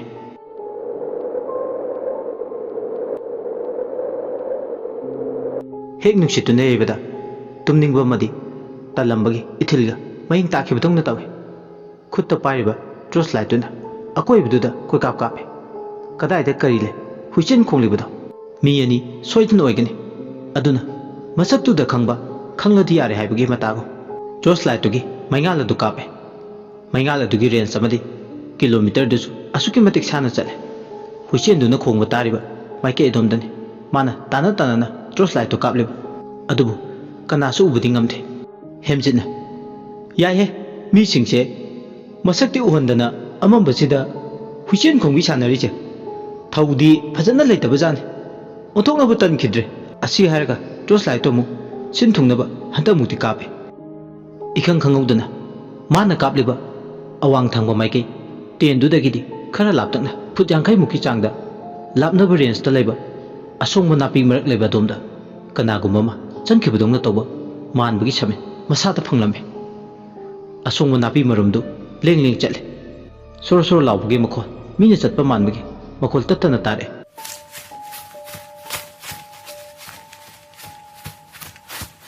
ꯍꯦꯝꯖꯤꯠꯅ "ꯑꯣ, ꯑꯩꯅ ꯈꯪꯅꯤꯡꯗꯨꯅ ꯉꯁꯥꯏꯗꯒꯤ ꯇꯣꯔꯆ ꯂꯥꯏꯠ ꯀꯥꯞꯇꯨꯅ ꯀꯣꯏꯊꯤ ꯊꯤꯔꯤꯁꯤꯗꯤ ꯁꯤꯗ ꯂꯩꯔꯦꯗꯅ." ꯍꯦꯝꯖꯤꯠ ꯑꯁꯤ ꯍꯥꯏꯔꯒ ꯇꯣꯔꯆ ꯂꯥꯏꯠꯇꯨ ꯄꯥꯏꯔꯒ ꯀꯥꯞꯇꯨꯅ ꯑꯍꯤꯡ ꯑꯗꯨꯗ ꯑꯁꯣꯡꯕ ꯅꯥꯄꯤ ꯃꯔꯛ ꯑꯗꯨꯗ ꯆꯪꯁꯤꯟꯒꯦ ꯇꯧꯕꯒ ꯇꯨꯡꯂꯣꯝꯗꯒꯤ ꯃꯥꯒꯤ ꯂꯤꯡꯖꯨꯝ ꯑꯗꯨꯗ ꯇꯥꯞ ꯂꯥꯎꯅ ꯄꯥꯏꯔꯛꯏ꯫ ꯃꯇꯝꯗꯨꯗ ꯈꯪꯄ꯭ꯔꯦꯛ ꯈꯪꯉꯦ꯫ ꯀꯅꯥꯅꯣ ꯍꯥꯏꯗꯅ ꯃꯃꯥꯏꯗꯣ ꯂꯩꯊꯣꯔꯛꯄꯗꯗꯤ ꯃꯥꯒꯤ ꯍꯦꯛ ꯃꯌꯥꯝꯕ ꯅꯔꯦꯁ ꯑꯣꯏꯔꯝꯃꯤ꯫ ꯅꯔꯦꯁꯅ "ꯅꯪꯕꯨ ꯉꯥꯎꯔꯕ꯭ꯔꯣ? ꯑꯍꯤꯡꯁꯤꯗ ꯍꯧꯒꯠꯂꯒ ꯅꯊꯟꯇ ꯑꯃꯝꯕ ꯃꯔꯛꯁꯤꯗ ꯅꯨꯡꯁꯤꯠꯅ ꯅꯨꯡꯁꯤꯠ ꯁꯤꯠꯄꯁꯤꯗ?" ꯍꯦꯝꯖꯤꯠꯅ "ꯇꯥꯃꯣ, ꯍꯨꯏꯁꯦꯜ ꯃꯈꯣꯜ ꯑꯃ ꯇꯥꯕꯗꯒꯤ ꯇꯨꯝꯕ ꯍꯧꯒꯠꯂꯛꯄꯅꯦ꯫ ꯇꯨ ꯑꯁꯤꯒꯤ ꯑꯁꯣꯡꯕ ꯅꯥꯄꯤ ꯃꯔꯛꯁꯤꯗ ꯆꯪꯁꯤꯟꯈ꯭ꯔꯦ ꯍꯨꯏꯁꯦꯜ ꯈꯣꯡꯕꯗꯣ, ꯃꯗꯨ ꯐꯥꯔꯒ ꯀꯔꯤꯒꯤ ꯑꯍꯤꯡꯁꯤꯗ ꯍꯨꯏꯁꯦꯜ ꯈꯣꯡꯂꯤꯅꯣꯅ ꯍꯪꯒꯦ ꯇꯧꯕꯅꯦ." ꯅꯔꯦꯁꯅ "ꯇꯥꯅꯤꯡꯗꯦꯀꯣ ꯑꯉꯥꯡ, ꯑꯍꯤꯡꯁꯤꯗ ꯑꯐꯥꯎ ꯁꯥꯔꯨꯅꯨ, ꯀꯔꯤ ꯂꯩꯔꯝꯅꯤꯁꯨ ꯈꯪꯗꯦ ꯑꯍꯤꯡ ꯅꯣꯡꯌꯥꯏꯁꯤꯗ꯫ ꯅꯪꯅ ꯊꯣꯛꯏꯕꯗꯨꯕꯨ ꯑꯩꯗꯤ ꯅꯝꯕꯔ 1 ꯇꯧꯕ ꯊꯣꯛꯂꯤꯕꯣꯏ ꯅꯤꯡꯂꯨꯔꯦ, ꯑꯗꯨꯒ ꯅꯪꯗꯤ ꯑꯃꯝꯕꯁꯤꯗ ꯖꯦꯝꯁ ꯕꯣꯟ ꯁꯥꯔꯤꯕ ꯑꯣꯏꯔꯦ." ꯍꯦꯝꯖꯤꯠꯅ "ꯇꯥꯃꯣ, ꯖꯦꯝꯁ ꯕꯣꯟ ꯁꯥꯕꯒꯤ ꯋꯥꯐꯝ ꯅꯠꯇꯦ, ꯌꯥꯝ ꯔꯥꯁꯤ ꯊꯥꯡꯗꯕ ꯍꯨꯏꯁꯦꯜ ꯈꯣꯡꯂꯤꯕꯗꯣ ꯀꯅꯥꯅꯣ ꯈꯪꯅꯤꯡꯕꯒꯤꯅꯤ꯫ ꯑꯗꯣ ꯇꯥꯃꯣꯗꯤ ꯀꯃꯥꯏꯅ ꯈꯪꯂꯤꯕ? ꯑꯩ ꯍꯧꯒꯠꯈ꯭ꯔꯗꯤ ꯇꯥꯃꯣꯗꯤ ꯏꯁꯩ ꯁꯛꯀꯩ ꯇꯨꯝꯃꯒ ꯂꯩꯍꯧꯗꯥꯏꯅꯦ? ꯍꯩ,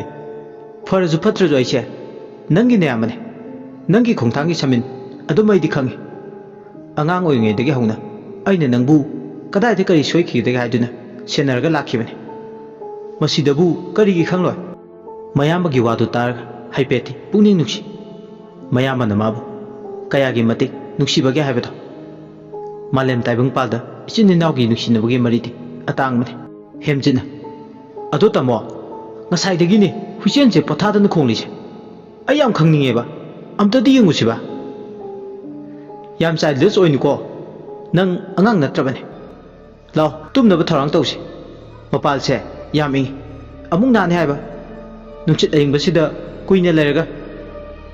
ꯑꯗꯣ ꯇꯥꯃꯣ ꯍꯨꯏꯆꯦꯟꯁꯤꯗꯤ ꯅꯔꯦꯁꯅ ꯈꯨꯝꯃꯦ ꯅꯪꯒꯤ ꯑꯗꯨꯗꯥꯗꯣ ꯇꯧꯔꯛꯀꯅꯨ ꯁ꯭ꯋꯥꯏꯗ ꯇꯧꯔꯛꯀꯅꯨ ꯍꯥꯏꯕ ꯃꯔꯩ ꯌꯥꯎ ꯅꯪꯒꯤ ꯃꯔꯩꯗꯣ ꯁꯥ ꯇꯥꯟꯕ ꯁꯥ ꯀꯥꯞꯄ ꯆꯠꯄ ꯃꯤ ꯑꯣꯏꯔꯝꯒꯅꯤ ꯑꯁꯤ ꯍꯥꯏꯔꯗꯅ ꯃꯌꯥꯝꯕꯅ ꯅꯝꯗꯨꯅ ꯃꯥꯕꯨ ꯊꯦꯝꯗꯨꯅ ꯇꯦꯟ ꯃꯅꯨꯡꯗ ꯄꯨꯁꯤꯟꯈ꯭ꯔꯦ ꯍꯨꯏꯆꯦꯟ ꯈꯣꯡꯕꯒꯤ ꯃꯈꯣꯜꯗꯨꯗꯤ ꯑꯃꯨꯛ ꯈꯔ ꯂꯀꯛ ꯂꯀꯛ ꯇꯧꯔꯛꯂꯦ ꯑꯍꯤꯡ ꯃꯃꯩ ꯑꯣꯏꯔꯛꯂꯕ ꯃꯇꯝꯗꯨꯗꯗꯤ ꯀꯅꯥꯅꯣ ꯍꯥꯏꯕ ꯈꯪꯗꯤ ꯈꯪꯅꯤꯡꯕꯅꯤ ꯑꯗꯨꯕꯨ ꯑꯗꯨꯃꯛ ꯈꯪꯗꯅ ꯂꯣꯏꯈ꯭ꯔꯦ ꯃꯥꯒꯤ ꯈꯪꯅꯤꯡꯕꯒꯤ ꯏꯄꯥꯏ ꯍꯧꯔꯝꯕꯗꯣ ꯀꯔꯤꯒꯨꯝꯕ ꯃꯌꯥꯝꯕ ꯂꯥꯛꯂꯝꯗ꯭ꯔꯕꯗꯤ ꯃꯥ ꯑꯁꯣꯡꯕ ꯅꯥꯄꯤ ꯃꯔꯛꯇ ꯆꯪꯁꯤꯜꯂꯒ ꯀꯔꯤ ꯂꯩꯒꯦ ꯍꯥꯏꯗꯨꯅ ꯌꯦꯡꯂꯝꯕꯁꯨ ꯌꯥꯏ ꯋꯥꯈꯜꯗꯤ ꯈꯖꯤꯛ ꯅꯨꯡꯉꯥꯏꯇꯦ ꯍꯦꯝꯖꯤꯠ ꯃꯥꯅ ꯈꯪꯅꯤꯡꯉꯤꯕꯗꯨ ꯂꯪꯂꯥ ꯂꯪꯖꯤꯟ ꯐꯪꯗ꯭ꯔꯕꯗ ꯑꯗꯨꯕꯨ ꯍꯥꯏꯕ ꯏꯟꯗꯕꯒꯤ ꯊꯣꯏꯆꯠꯅꯕ ꯃꯇꯧꯗꯨ ꯃꯌꯥꯝꯕꯒꯤ ꯃꯐꯝꯗꯗꯤ ꯎꯠꯄ ꯌꯥꯗꯕꯅꯤꯅ ꯃꯍꯥꯛ ꯇꯨꯃꯤꯟꯅ ꯂꯩꯈꯤꯕꯅꯤ ꯑꯐꯇꯔ ꯑꯣꯜ ꯔꯦꯁꯄꯦꯛ ꯑꯃꯗꯤ ꯗꯤꯁꯤꯄ꯭ꯂꯤꯟꯅ ꯑꯔꯣꯏꯕꯗ ꯄꯨꯝꯅꯃꯛꯇꯒꯤ ꯑꯊꯣꯏꯕꯅꯤ ꯇꯦꯟ ꯃꯅꯨꯡꯗꯨꯗ ꯑꯗꯨꯃꯛ ꯃꯆꯤꯟ ꯃꯅꯥꯎ ꯑꯅꯤꯗꯣ ꯇꯨꯝꯊꯈ꯭ꯔꯦ ꯃꯤꯆꯤꯛ ꯃꯤꯔꯥꯎꯈꯣꯜ ꯇꯥꯗ꯭ꯔꯕ ꯑꯍꯤꯡꯒꯤ ꯃꯇꯝꯗꯨꯗ ꯎꯄꯥꯜ ꯎꯄꯥꯜꯅ ꯎꯅꯥ ꯂꯦꯡꯕꯒꯤ ꯃꯈꯣꯜ ꯃꯔꯛꯇ ꯇꯦꯡꯊꯥꯅ ꯏꯁꯩ ꯁꯛꯂꯤ ꯇꯂꯥ ꯄꯥꯝꯃꯦ ꯐꯩꯔꯥ ꯈꯨꯗꯤꯡ ꯑꯍꯤꯡꯗ ꯃꯈꯧ ꯄꯣꯡꯕ ꯆꯦꯛꯂꯥꯅ ꯇꯂꯥ ꯐꯩꯖꯤꯜ ꯊꯛꯇ ꯐꯝꯂꯒ ꯃꯀꯨꯅ ꯑꯍꯤꯡꯒꯤ ꯇꯥꯟꯊꯥ ꯍꯥꯞꯂꯤ ꯈꯣꯡ ꯈꯣꯡꯗꯨꯅ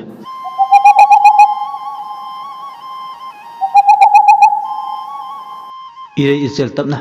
ꯃꯕꯨꯛ ꯃꯔꯥ ꯇꯞꯅ ꯁꯅꯥ ꯂꯣꯛꯆꯥꯎ ꯀꯧꯕ ꯇꯨꯔꯦꯜꯅ ꯇꯨꯔꯩ ꯉꯥꯝꯂꯣꯏ ꯍꯥꯏꯅ ꯍꯨꯝꯅ ꯃꯅꯤꯡ ꯃꯈꯥ ꯇꯞꯅ ꯊꯦꯡꯅ ꯀꯣꯏꯅ ꯆꯦꯜꯂꯤ ꯂꯥꯏꯖ ꯏꯔꯣꯜ ꯅꯨꯡꯗꯅ ꯂꯦꯝꯅꯩ ꯉꯥ ꯀꯌꯥꯅ ꯁꯛꯇꯥꯔꯤ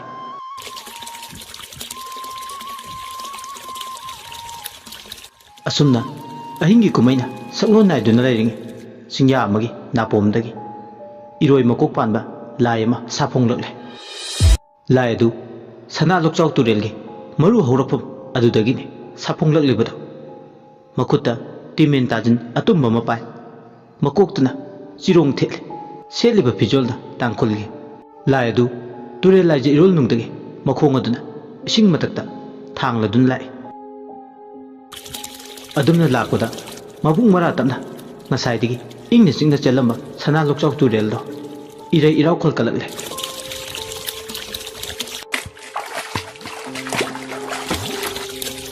ꯏꯆꯦꯜ ꯃꯥꯁꯨ ꯃꯊꯤ ꯐꯣꯡꯂꯛꯄꯗꯧꯅ ꯇꯧꯏ ꯏꯁꯤꯡ ꯏꯆꯦꯜꯗꯨꯗꯒꯤ ꯃꯁꯥꯅ ꯃꯤ ꯇꯪꯈꯥꯏ ꯑꯃꯅ ꯉꯥ ꯑꯣꯏꯕ ꯑꯀꯤꯕ ꯐꯪꯂꯕ ꯂꯥꯏꯑꯣꯏ ꯀꯩꯑꯣꯏ ꯇꯧꯕ ꯀꯌా ꯑꯃ ꯃꯊꯤ ꯐꯣꯡꯕ ꯍꯧꯔꯛꯂꯦ ꯃꯤ ꯇꯪꯈꯥꯏ ꯉꯥ ꯇꯪꯈꯥꯏꯁꯤꯡꯗꯨꯁꯨ ꯏꯔꯣꯏ ꯃꯀꯣꯛ ꯄꯥꯟꯕ ꯂꯥꯏꯗꯨꯒꯤ ꯇꯨꯡꯌꯥꯟ ꯇꯝꯅ ꯏꯟꯅꯔꯦ ꯑꯗꯨꯒ ꯂꯝꯂꯣꯡ ꯐꯥꯡꯕ ꯏꯔꯣꯡ ꯇꯨꯔꯦꯜ ꯑꯍꯨꯝꯒꯤ ꯏꯇꯤꯟꯐꯝꯗ ꯃꯈꯣꯏꯁꯤꯡ ꯑꯗꯣ ꯈꯨꯟꯗꯤꯟꯅꯩ ꯏꯔꯣꯏ ꯃꯀꯣꯛ ꯄꯥꯟꯕ ꯂꯥꯏꯗꯨꯅ ꯌꯥꯝ ꯁꯥꯎꯅꯥꯏꯔꯦ ꯑꯇꯩꯁꯤꯡꯗꯨꯗ ꯌꯦꯡꯉꯒ ꯐꯤꯂꯥꯕꯥꯒꯤ ꯃꯀꯥꯏꯐꯝ ꯁꯤꯔꯨꯏ ꯆꯤꯡꯁꯥꯡ ꯅꯥꯄꯣꯝ ꯂꯣꯛꯅꯨꯡ ꯂꯣꯛꯆꯞ ꯀꯌꯥꯗꯒꯤ ꯆꯨꯝꯊꯔꯛꯄ ꯂꯥꯏꯒꯤ ꯏꯁꯤꯡ ꯑꯁꯤꯅ ꯁꯅꯥ ꯂꯣꯛꯆꯥꯎ ꯇꯨꯔꯦꯜ ꯑꯣꯏ ꯂꯣꯏꯕꯤ ꯆꯤꯡꯗꯒꯤ ꯇꯝꯄꯥꯛ ꯂꯝ ꯐꯥꯎꯗꯨꯅ ꯆꯦꯜꯂꯛꯄ ꯏꯆꯦꯜꯁꯤꯕꯨ ꯅꯃꯨ ꯇꯥꯏꯕꯪ ꯃꯈꯣꯏꯅ ꯏꯊꯤꯡꯂꯨꯒꯅꯤ ꯄꯟꯊꯤꯡꯂꯨꯔꯒꯅꯤ ꯍꯥꯏꯗꯨꯅ ꯂꯥꯛꯂꯤꯕ ꯂꯝꯍꯦꯟꯕ ꯅꯃꯨ ꯇꯥꯏꯕꯪꯁꯤꯡꯁꯤꯅ ꯑꯍꯤꯡ ꯃꯤꯡꯁꯦꯜ ꯈꯥꯡꯅ ꯍꯌꯦꯡ ꯍꯥꯏꯕ ꯍꯌꯦꯡꯁꯦ ꯉꯥꯏꯗꯨꯅ ꯂꯩꯔꯤ ꯑꯩꯒꯤ ꯃꯀꯥꯏꯐꯝꯅꯤ ꯇꯥꯏꯕꯪ ꯃꯈꯣꯏꯅ ꯈꯨꯠ ꯍꯦꯛ ꯊꯤꯡꯖꯤꯜꯂꯛꯄꯗ ꯊꯤꯡꯖꯤꯜꯂꯛꯂꯤꯕ ꯈꯨꯠꯇꯣ ꯇꯨꯕꯠ ꯀꯛꯊꯠꯀꯗꯕꯅꯤ ꯃꯤ ꯇꯪꯈꯥꯏ ꯉꯥ ꯇꯪꯈꯥꯏꯁꯤꯡꯗꯨꯁꯨ ꯑꯃꯠꯇ ꯑꯣꯏꯕ ꯈꯣꯟꯖꯦꯜꯗ ꯄꯥꯎꯈꯨꯝꯂꯛꯏ ꯀꯛꯊꯠꯀꯗꯕꯅꯤ ꯀꯛꯊꯠꯀꯗꯕꯅꯤ ꯀꯛꯊꯠꯀꯗꯕꯅꯤ ꯃꯐꯝ ꯑꯁꯤꯗ ꯅꯃꯨ ꯇꯥꯏꯕꯪ ꯃꯤꯅ ꯍꯦ ꯇꯣꯡꯕ ꯌꯥꯔꯣꯏ ꯑꯁꯨꯝꯅ ꯃꯈꯣꯏꯁꯤꯡ ꯑꯗꯨ ꯄꯦꯟꯗꯅ ꯈꯣꯜꯂꯥꯎ ꯂꯥꯎꯔꯤꯉꯩ ꯁꯅꯥ ꯂꯣꯛꯆꯥꯎ ꯇꯨꯔꯦꯜꯒꯤ ꯂꯥꯏꯖ ꯏꯔꯣꯜ ꯅꯨꯡꯗꯒꯤ ꯁꯅꯥ ꯂꯣꯛꯆꯥꯎ ꯇꯨꯔꯦꯜꯒꯤ ꯂꯥꯏꯔꯦꯝꯕꯤꯗꯨꯁꯨ ꯆꯔꯩ ꯐꯤꯉꯧ ꯁꯦꯠ ꯂꯥꯏꯖ ꯏꯔꯣꯜ ꯅꯨꯡꯗꯒꯤ ꯐꯨꯛ ꯂꯥꯎꯅ ꯏꯁꯤꯡ ꯏꯔꯥꯎꯈꯣꯟ ꯀꯟꯅ ꯃꯔꯩ ꯇꯥꯁꯤꯟꯅ ꯎꯔꯨ ꯂꯩꯁꯤꯟꯅ ꯂꯥꯏꯖ ꯏꯔꯣꯜ ꯅꯨꯡꯗꯒꯤ ꯅꯤꯡꯉꯝꯗꯕ ꯃꯥꯏꯊꯣꯡ ꯄꯨꯗꯨꯅ ꯁꯥꯐꯣꯡꯂꯛꯂꯦ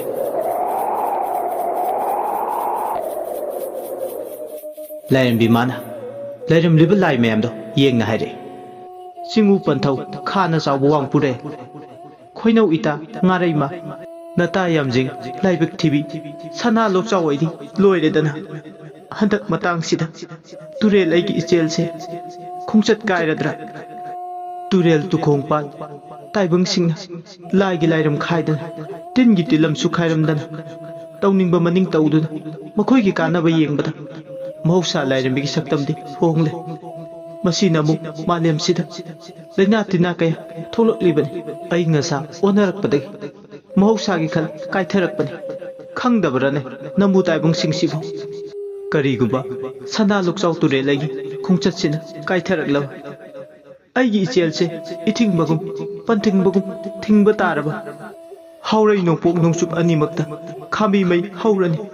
Chingmi Tami Nungsinara Lebak Tora Tugani Ningthau Mafam Tagani Kumsi Kumja Asida Laina Tinan Namu Punsi Manglani Saroi Laloi Mating Pudoklani Maik Matai Maya Kalani Kanbangam Loidori Namu Punsi Kadom Dano Sana Loksau Aigi Iraiba Singulayam Pumbana Aibu Kanbiyo Asi Harga Lairembida Tengta Nawaina Kaplagle Sana Loksau Ture Lairembigi Awa Ipau Khol Targa Atei Singulai Singdusu Nungai Jaramte Layam Singduna Hujikti Ture Lajan Irong Om the Lep Kwaidigi Mako Oriba Iroi Mako Panba Laiduna Makuta Taudri Mapai Hauna Hingaduda Kunglai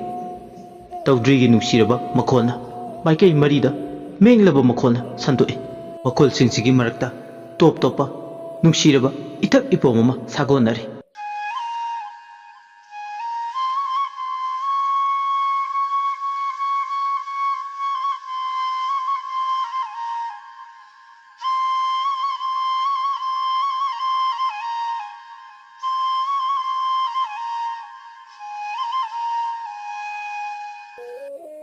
Taudridu Khongbai Loibaga Iroi Makuk Panba Laiduna Penaga Herap Manaba Nuksiba Makol Tokpa Tingtei Ladu Pairaga Pena Samai Len Badong Lelagle Asumna Tingtei Ladugi Samai Duna Lelakpada Nuksiru Makol Tolakpada Lam Duda Leba Timu Pataba Laimu Pataba Munama Mati Pongba Horakle Jingtai Chingsang Napomdagi Lairbi Mayamsu Iroi Makuk Panba Laiduna Tingtei La Kaubadu Khongbu Pakol Tabadi Haujiki Lairembi Kya Isai Shaktuna Punna Hi Amada Tongduna Sana Lokchau Turelda Lairembi Taretna Isai Shakna Sakna Hi Holakle Aduga Sumna Sakle Ho Jingtai Masingla Ho Jingtai Masingla Tarata Chiklen Nganaya O Chiklen Nganaya Nabana Batko Lobaya Jingtai Masingla Tek Mai Tai Paning Thai Haya He Ajak Matha Kharoi Hui Changkom Ngabaya Sining Ngai Ngalai Tungsongge He Kharoi Hui Phungi Kabolang Manring Aina Sai Saitang Phung Bahayo He He Bahayo Saitang Phung Ngachan Sai Azathaya Singkom Sumito He Kabolang Thai Kakhui Miga Asi Haiga Jingtai Chingcha Napomdagi Wagai Hi Tongduna Irai Irau Khun Kanba Sana Lokchau Ture Lai Singsina Kundin Nariba Mafam Adu Tana Lai Isai Sakna Sangna Wagai Hidu Hoduna Lakpane Ture Irol Nungdo de Yorle Lairembi Taretado Mafam Adu Yoga Hana Leramba Lai Singduga Tatuk Jason Tongnabada Saruk Yarare Sana Lokchau Turelbo Iting Lugani Panting Lugani Haiduna Lakliba Namu Taibang Singse Amata Lemna Tharusi Makoigi Tabak Thoramda Yakai Tengai Pichi Haiduna Waripne Asumna Aing Aduda Wakhane Layam Singadu Wakhana Balorbu Matu Magi Makai Pamda Hanaki Somdana Kamdauri Nongalamda Matam Sida Kunduda Laibi Tangkul Ningo Sangri Lado Mamlinge Mikap Thole Yenkong Ahanba Kongbada Maringi Yendi Pajauba Amuba Yendi Kasaya Yengi Lam Taritna Nongale Haiduna Grek Haiduna Kongle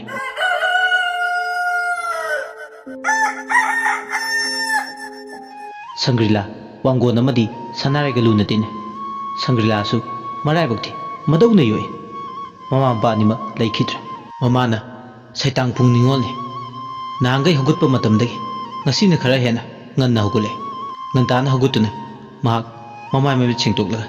ꯏꯁꯤꯡ ꯑꯁꯥꯕ ꯂꯨꯝꯃꯤ ꯑꯗꯨꯒ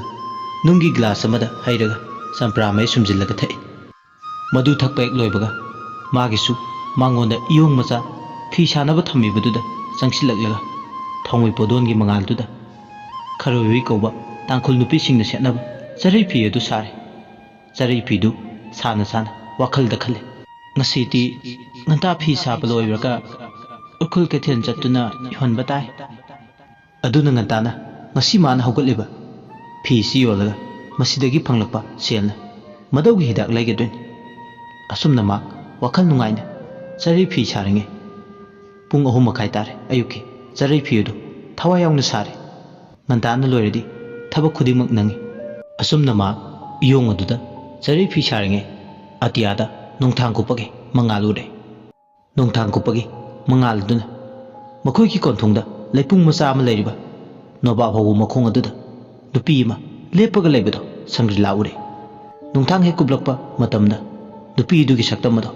ꯃꯁꯦꯡ ꯃꯔꯥꯡ ꯑꯣꯏꯅ ꯎꯏ ꯑꯗꯨꯒ ꯇꯧꯕꯇꯕꯨ ꯍꯦꯛ ꯃꯝꯁꯤꯟꯈ꯭ꯔꯒꯅ ꯅꯨꯄꯤꯗꯨꯒꯤ ꯁꯛꯇꯝꯗꯣ ꯑꯃꯨꯛ ꯍꯟꯅ ꯎꯒꯦ ꯍꯥꯏꯕꯗꯤ ꯐꯪꯂꯝꯗꯦ ꯑꯇꯤꯌꯥꯗ ꯀꯔꯤꯒꯨꯝꯕꯗ ꯂꯥꯞꯇꯛꯅ ꯅꯣꯡ ꯈꯣꯡꯕꯒꯤ ꯃꯈꯣꯜ ꯇꯥꯏ ꯂꯧ ꯂꯣꯛꯅꯔꯝꯗꯥꯏ ꯃꯇꯝꯁꯤꯗ ꯀꯔꯤꯒꯨꯝꯕ ꯅꯣꯡ ꯇꯥꯔꯛꯂꯕꯗꯤ ꯐꯧꯁꯤꯡꯁꯦ ꯂꯣꯛꯄ ꯌꯥꯔꯔꯣꯏ ꯁꯣꯏꯗꯅ ꯃꯥꯡꯕ ꯇꯥꯔꯦ ꯈꯜꯂꯨꯕꯗ ꯑꯃꯨꯛꯁꯨ ꯋꯥꯗꯕ ꯉꯝꯗꯦ ꯅꯣꯡ ꯈꯣꯡꯕꯒꯤ ꯃꯈꯣꯜꯗꯨꯅ ꯁꯪꯒ꯭ꯔꯤꯂꯥꯒꯤ ꯄꯨꯛꯅꯤꯡꯗ ꯑꯋꯥꯕ ꯃꯐꯩ ꯁꯣꯛꯏ ꯁꯪꯒ꯭ꯔꯤꯂꯥꯅ ꯀꯅꯥꯅꯣꯅꯦ ꯑꯥꯗ ꯇꯨꯃꯤꯟ ꯅꯣꯕꯥꯞ ꯃꯈꯣꯡꯁꯤꯗ ꯂꯦꯞꯄꯒ ꯂꯩꯔꯤꯁꯤꯕꯣ ꯑꯁꯨꯛ ꯉꯟꯅ ꯃꯤꯒꯤ ꯀꯣꯟꯊꯣꯡꯁꯤꯗ ꯏꯇꯥ ꯋꯥꯡꯒꯣꯟ ꯑꯣꯏꯔꯖꯥꯠꯂꯥ ꯏꯇꯥꯁꯨ ꯃꯥꯟꯒꯦ ꯇꯧꯏ ꯃꯥꯒꯤꯁꯦ ꯑꯩꯉꯣꯟꯗ ꯑꯌꯨꯛ ꯉꯟꯇꯥ ꯑꯃꯝ ꯑꯉꯥꯟ ꯁꯤꯟꯅꯔꯝꯗꯥꯏ ꯃꯇꯝꯗ ꯍꯦꯛ ꯍꯦꯛ ꯆꯔꯩ ꯐꯤꯁꯥ ꯇꯝꯃꯤ ꯈꯪꯕꯗꯒꯤ ꯂꯛꯅꯕ ꯂꯥꯛꯂꯤꯕꯔꯥ ꯑꯁꯨꯝꯅ ꯁꯪꯒ꯭ꯔꯤꯂꯥ ꯃꯆꯤꯟꯗ ꯃꯔꯣꯜ ꯅꯥꯏꯔꯦ ꯅꯣꯡꯊꯥꯡꯗꯨꯁꯨ ꯑꯗꯨꯃꯛ ꯀꯨꯞꯄꯦꯠ ꯀꯥꯄꯦꯠ ꯀꯨꯞꯂꯦ ꯇꯟꯖꯥꯗꯨꯗ ꯅꯨꯄꯤꯗꯨ ꯍꯧꯅ ꯍꯧꯅ ꯅꯣꯕꯥꯞ ꯃꯈꯣꯡ ꯑꯗꯨꯗ ꯂꯦꯞꯄꯒ ꯃꯊꯟꯇ ꯁꯤꯊ ꯁꯤꯊ ꯅꯣꯛꯏ ꯑꯌꯨꯛ ꯑꯉꯟꯕꯗꯨꯗ ꯅꯨꯄꯤꯗꯨꯅ ꯅꯣꯛꯄꯒꯤ ꯃꯈꯣꯜꯗꯨꯅ ꯃꯥꯏꯀꯩ ꯃꯔꯤꯃꯛꯇ ꯅꯤꯜꯂꯤ ꯑꯁꯨꯝꯅ ꯅꯣꯛꯄꯗꯨ ꯇꯥꯔꯒ ꯁꯪꯒ꯭ꯔꯤꯂꯥ ꯃꯗꯧꯅ ꯍꯥꯏꯕ ꯋꯥ ꯑꯃ ꯅꯤꯡꯁꯤꯡꯂꯛꯏ ꯀꯔꯤꯒꯨꯝꯕ ꯈꯨꯟꯁꯤꯗ ꯑꯋꯥ ꯇꯥꯒꯗꯕ ꯐꯠꯇ ꯅꯨꯡꯗ ꯊꯣꯛꯀꯗꯕ ꯂꯩꯔꯕꯗꯤ ꯅꯨꯄꯤ ꯑꯃꯅ ꯍꯦꯛ ꯍꯦꯛ ꯃꯈꯣꯏꯒꯤ ꯅꯣꯕꯥꯞ ꯃꯈꯣꯡꯗꯨꯗ ꯂꯩꯄꯨꯡ ꯂꯩꯔꯤꯕ ꯃꯐꯝꯁꯤꯗ ꯈꯦꯡꯅ ꯈꯦꯡꯅ ꯑꯃꯝ ꯃꯉꯥꯟ ꯁꯤꯟꯅꯔꯝꯗꯥꯏꯗ ꯅꯣꯛꯏ ꯀꯔꯤꯒꯨꯝꯕ ꯅꯨꯄꯤꯁꯤꯅ ꯅꯣꯛꯄ ꯇꯥꯔꯕꯗꯤ ꯈꯨꯟꯁꯤꯗ ꯃꯤꯁꯤ ꯃꯤꯅꯥ ꯊꯣꯛꯂꯒꯅꯤ ꯁꯪꯒ꯭ꯔꯤꯂꯥ ꯅꯣꯕꯥꯞ ꯃꯈꯣꯡꯗ ꯂꯦꯞꯄꯒ ꯂꯩꯔꯤꯕ ꯅꯨꯄꯤꯗꯨ ꯎꯕꯗ ꯇꯨ ꯆꯨꯡꯈꯤꯕ ꯈꯪꯍꯧꯗꯦ ꯃꯍꯥꯛ ꯇꯁꯦꯡꯅ ꯈꯨꯟꯁꯤꯒꯤ ꯃꯔꯥꯏꯕꯛ ꯀꯔꯤ ꯑꯣꯏꯒꯗꯕꯅꯣ ꯈꯟꯕꯗ ꯑꯋꯥꯕ ꯑꯃꯅꯤ ꯍꯧꯖꯤꯛꯇꯤ ꯃꯝꯂꯝꯕꯗꯒꯤ ꯅꯣꯡꯁꯨ ꯅꯤꯝꯐꯨ ꯅꯤꯝꯐꯨ ꯉꯥꯟꯊꯣꯔꯛꯂꯦ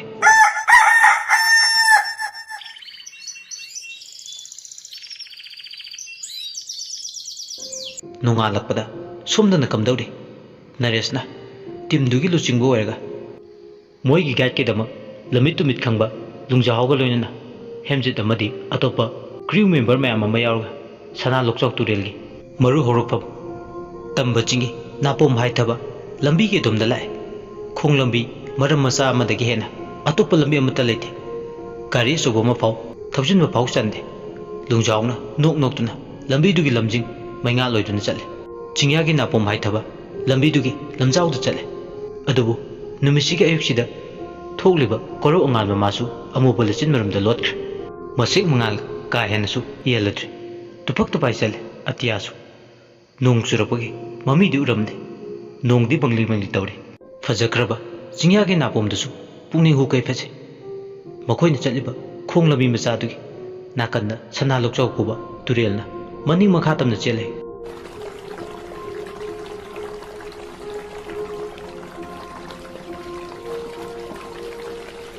ꯅꯤꯡꯊꯤꯖꯕ ꯐꯖꯈ꯭ꯔꯕ ꯁꯛꯂꯣꯟ ꯄꯨꯕ ꯃꯍꯧꯁꯥꯒꯤ ꯅꯤꯡꯊꯤꯖꯕꯁꯤꯡꯗꯣ ꯌꯦꯡꯅꯤꯡꯅ ꯁꯥꯡꯈ꯭ꯔꯕ ꯂꯝꯕꯤꯗꯣ ꯐꯅ ꯁꯥꯡꯅ ꯂꯥꯛꯂꯝꯃꯤ ꯇꯞꯅ ꯇꯞꯅ ꯁꯨꯝ ꯂꯥꯛꯄꯅ ꯍꯧꯖꯤꯛꯇꯤ ꯇꯨꯔꯦꯜ ꯃꯔꯨ ꯍꯧꯔꯛꯐꯝꯗꯣ ꯌꯧꯔꯦ ꯆꯤꯡꯒꯤ ꯅꯥꯄꯣꯝ ꯅꯤꯡꯊꯤꯖꯕ ꯑꯅꯤꯒꯤ ꯀꯥꯔꯛ ꯑꯗꯨꯗ ꯇꯨꯔꯦꯜ ꯂꯥꯏꯖꯅ itak ipom naina chele. Hemjit ti scenery do ubda ngawre. Hemjit na, wow, wonderful, paradise on the earth. Hai to sini. Naresh na, oh, turel gi maru horupam haibdo. Siwere. Lungjaw na, mani waya, mapam sini. Sana lukjaw turel sigi horupam ne. Naresh na, yam phaje. Chingi yamba. Chingi napom khupasa jide. Masidagi ni ko. Horokliba chingi napom haithaba tana di ko. Turel sina maning makhatam na chele. Lungjaw na khume. Mani, turel si dagi horakpane. Adopu tamdagi lakpa oja sing simta di khangjin biyo. Mafam masi laifam timfam yamna kanba mafam ne. Aduna khara haisingna mafam sida khong thasi ko. Asumna lungjaw na charakpa knowledge ama share tawe. Turel dugi deep onaba soil test tawnaba step sing do packet pa horakle. Naresh turel horopam mapal du changsilaga. Turel ising du khujok ama soklaga ising du inil sapu du yeng. Hek paibda ising do inging lawe. Turel ising do asuki matik le. Turel laija irolungdagi nungpan manungpal faun ubangam. Ising manung aduda saktariba nunglak fauna sanariba lemle nga singdo loinoi mayek single. Ising dugi ire iraw khondudi sapu kanna aduma kanna chele. Asumna tawringe tanja aduda turel dugi aru othen yengliba technician ama makhong adu sitnan thaduna khudak aduda turel du tasile. Jabuk lawba makhol du tabda mayamdo mai magi mathau sunaramdagi yengthore. Mahi laune isingda tasin kre turel da tasin kiba nupado mapalam company technician amane nan manipuri amane aduna khujin khanang tokta isingda tasin krabasu ma iroi bai masa matanda iroi duna leirai mapal du tamna kakana bonare atai singduna su sensilaga mabu kanna bonare adubu pakhe kanbadi ngamde.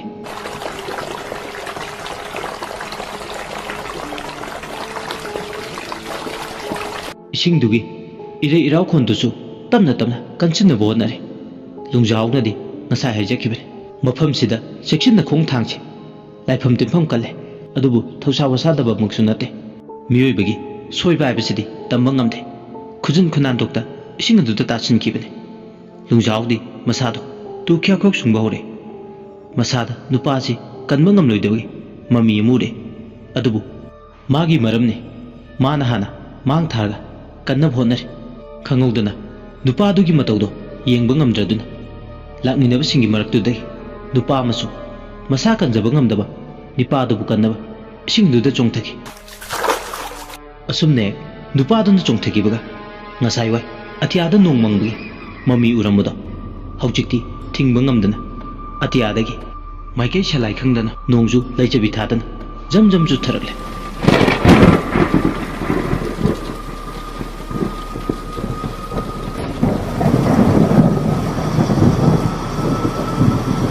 Turel maru horofanggu ore haujikti thingba ngamde miyoibana khangam ungamdaba topa akiba saglolama langba horgle. Ising ado jingdagi ka henna chumsilakpana haujikti hana chelamba ising imaido tamna wangkhale. Ising sigi makhol ire iraw kholna layai wangmado ninba horgle. Lungjaw thamoi da khale sana lokchaw turel lairembi saure mitop sangba yadaba mafam sida atopa lamdagi lakba mitop miyan jasing pusilubana asaw khambi maibu howra male. He sana lokchaw lairembi ma asaw khambi mai mutpiro asi khaladana puningda sole mahak masage soiba masu ure mafam sida lakpa matamda lamsibu koleba lai sigini haidena haila yamata tamautre maduna ore jal khale. Lungjaw mayam singdu yengnu laure turel se atei turel ka manata bane magi chelti chawke maning pikne chenge maning ni magi di nongsina lepalaitana churakladi soidana khudongti banangani ye khara tongba kangpha lairai ki khara rapa mafamda kabiyo. Naresh Hemjit koksai mokoi ni natana lairai dudagi chengkhat chikada kari tawgadabano khangde ꯏꯁꯤꯡ ꯃꯅꯨꯡꯗꯨꯗꯅ ꯑꯅꯤ ꯂꯩꯔꯤ ꯏꯔꯩ ꯏꯔꯥꯎ ꯈꯣꯜꯀꯠꯂꯛꯄꯅ ꯍꯧꯖꯤꯛꯇꯤ ꯑꯃꯅ ꯑꯃꯕꯨ ꯀꯟꯒꯗ꯭ꯔꯥ ꯍꯥꯏꯔꯒ ꯏꯁꯤꯡꯗꯨꯒꯤ ꯃꯔꯦꯞꯇꯣ ꯅꯨꯄꯥ ꯑꯅꯤꯗꯨꯒꯤ ꯃꯈ꯭ꯋꯥꯡ ꯍꯦꯜꯂꯛꯂꯦ ꯑꯀꯤꯕꯒꯤ ꯃꯁꯛꯅꯤ ꯏꯁꯤꯡꯗꯨꯅ ꯖꯔ ꯖꯔ ꯍꯦꯟꯀꯠꯂꯛꯄꯅ ꯈꯧꯔꯤ ꯃꯄꯥꯗꯣ ꯑꯃꯨꯛ ꯌꯧꯁꯤꯜꯂꯛꯂꯦ ꯏꯁꯤꯡꯗꯨꯅ ꯍꯧꯖꯤꯛꯇꯤ ꯇꯨꯔꯦꯜ ꯃꯅꯨꯡꯗ ꯂꯩꯔꯤꯕ ꯅꯨꯄꯥ ꯑꯅꯤꯗꯨꯒꯤ ꯈꯧꯔꯤ ꯂꯥꯒꯠꯇꯨꯅ ꯃꯈꯣꯡ ꯃꯈꯨꯠꯁꯤꯡꯗꯣ ꯏꯔꯣꯏꯕ ꯉꯝꯂꯛꯇ꯭ꯔꯦ ꯏꯄꯪ ꯄꯪꯊꯈꯤꯕꯒꯨꯝ ꯎꯔꯤ ꯋꯥꯔꯤꯅ ꯌꯦꯠꯁꯤꯜꯂꯒ ꯂꯩꯕꯗꯧꯅ ꯇꯧꯏ ꯏꯔꯩ ꯏꯔꯥꯎ ꯈꯣꯟꯀꯟꯕ ꯏꯁꯤꯡ ꯑꯗꯨꯗ ꯑꯅꯤꯗꯣ ꯂꯥꯛꯁꯤꯜꯂꯛꯄꯅ ꯀꯔꯤꯝꯇ ꯇꯧꯔꯝꯗꯕꯗꯣ ꯍꯧꯖꯤꯛꯇꯤ ꯏꯔꯥꯛꯅꯕ ꯍꯧꯔꯛꯂꯦ ꯑꯅꯤꯗꯣ ꯀꯔꯝꯅ ꯀꯟꯁꯤꯒꯦ ꯈꯟꯕꯗ ꯃꯌꯥꯝꯗꯣ ꯑꯋꯥꯕ ꯑꯃꯅꯤ ꯏꯔꯩꯗꯨꯅ ꯑꯅꯤꯗꯣ ꯂꯥꯛꯁꯤꯟꯈ꯭ꯔꯦ ꯇꯤꯝꯒꯤ ꯂꯤꯗꯔ ꯑꯣꯏꯔꯤꯕ ꯅꯔꯦꯁꯇꯣ ꯅꯤꯡꯉꯝꯗꯕ ꯐꯥꯎꯔꯛꯂꯦ ꯃꯥꯅ ꯇꯤꯝ ꯃꯦꯝꯕꯔꯁꯤꯡꯒꯤ ꯂꯤꯗꯔ ꯑꯣꯏꯗꯨꯅ ꯃꯐꯝꯁꯤ ꯌꯧꯅꯕ ꯆꯪꯁꯤꯜꯂꯛꯄꯗ ꯃꯥꯒꯤ ꯑꯁꯣꯏꯕ ꯂꯩꯈꯤꯕ꯭ꯔꯥ ꯃꯍꯥꯛ ꯌꯥꯝꯅ ꯃꯇꯤꯛ ꯆꯥꯗ꯭ꯔꯕ꯭ꯔꯥ ꯃꯍꯥꯛꯅ ꯁꯣꯏꯕꯗꯒꯤ ꯑꯣꯏꯅ ꯇꯧꯔꯤꯔꯥ ꯃꯈꯣꯏꯒꯤ ꯃꯤꯠꯃꯥꯡꯗ ꯅꯨꯄꯥ ꯑꯅꯤꯁꯤꯒꯤ ꯊꯋꯥꯏꯁꯦ ꯃꯥꯡꯂꯒꯗ꯭ꯔꯥ ꯈꯜꯂꯨꯕꯗ ꯀꯣꯛꯆꯥꯎꯕꯤ ꯀꯥꯏ ꯃꯍꯥꯛ ꯏꯁꯤꯡꯁꯤꯗ ꯆꯣꯡꯊꯔꯒ ꯑꯅꯤꯁꯤ ꯀꯜꯂꯨꯒꯗ꯭ꯔꯥ ꯑꯃꯨꯛꯁꯨ ꯈꯟꯖꯥꯟꯅꯩ ꯃꯔꯝꯗꯤ ꯃꯍꯥꯛ ꯏꯀꯨꯏ ꯀꯨꯏꯗꯅ ꯑꯦꯛꯁꯤꯗꯦꯟ ꯊꯣꯛꯂꯨꯕꯗꯒꯤ ꯃꯈꯣꯡ ꯌꯦꯠ ꯊꯥꯡꯕꯗꯣ ꯐ꯭ꯔꯦꯛꯆꯔ ꯂꯩꯔꯨꯕꯅ ꯀꯌꯥꯗꯤ ꯂꯦꯡꯕ ꯑꯣꯠꯄ ꯌꯥꯗ꯭ꯔꯤꯕꯅꯤ ꯃꯁꯤꯅ ꯃꯔꯝ ꯑꯣꯏ ꯃꯁꯥꯗꯣ ꯑꯋꯥꯕ ꯑꯣꯏꯔꯦ ꯅꯣꯡꯁꯨ ꯇꯨꯔꯦꯜꯁꯨ ꯑꯃꯠꯇ ꯑꯣꯏꯈ꯭ꯔꯦ ꯑꯃꯅ ꯑꯃꯒꯤ ꯃꯤꯆꯪ ꯆꯪꯅꯩ ꯃꯍꯧꯁꯥ ꯀꯧꯕꯤ ꯂꯥꯏꯔꯦꯝꯕꯤ ꯃꯥꯒꯤ ꯑꯀꯤꯕ ꯁꯛꯂꯣꯟꯁꯤꯗ ꯇꯥꯏꯕꯪ ꯃꯤꯑꯣꯏꯕꯁꯤꯡꯗꯤ ꯍꯥ ꯀꯥꯟꯅ ꯂꯥꯎꯅꯔꯦ ꯊꯋꯥꯏ ꯋꯥꯕꯅ ꯄꯨꯕ ꯊꯥꯡꯕ ꯉꯝꯗ꯭ꯔꯦ ꯃꯌꯥꯝꯗꯣ ꯂꯥꯎ ꯈꯣꯡꯂꯦ ꯂꯥꯏꯖ ꯏꯔꯣꯜꯅꯨꯡꯗ ꯂꯩꯔꯤꯕ ꯑꯅꯤꯒꯤ ꯐꯤꯕꯝ ꯑꯗꯨ ꯎꯕꯗ ꯅꯨꯡꯉꯥꯏꯇꯕꯁꯨ ꯄꯣꯛꯏ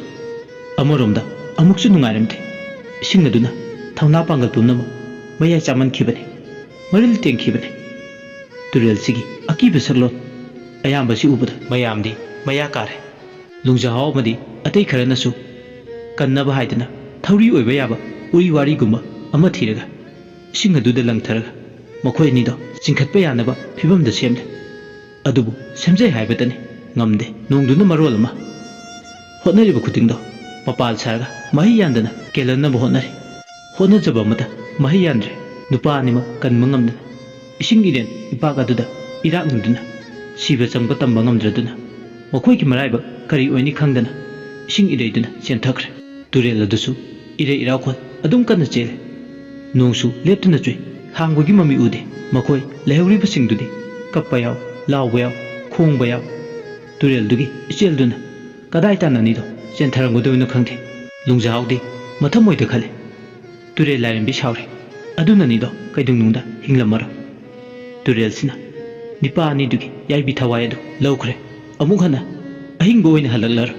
ꯅꯔꯦꯁꯁꯨ ꯄꯨꯛꯅꯤꯡ ꯁꯣꯟꯊꯈꯤ ꯉꯁꯤꯗꯤ ꯏꯍꯥꯟ ꯍꯥꯟꯅ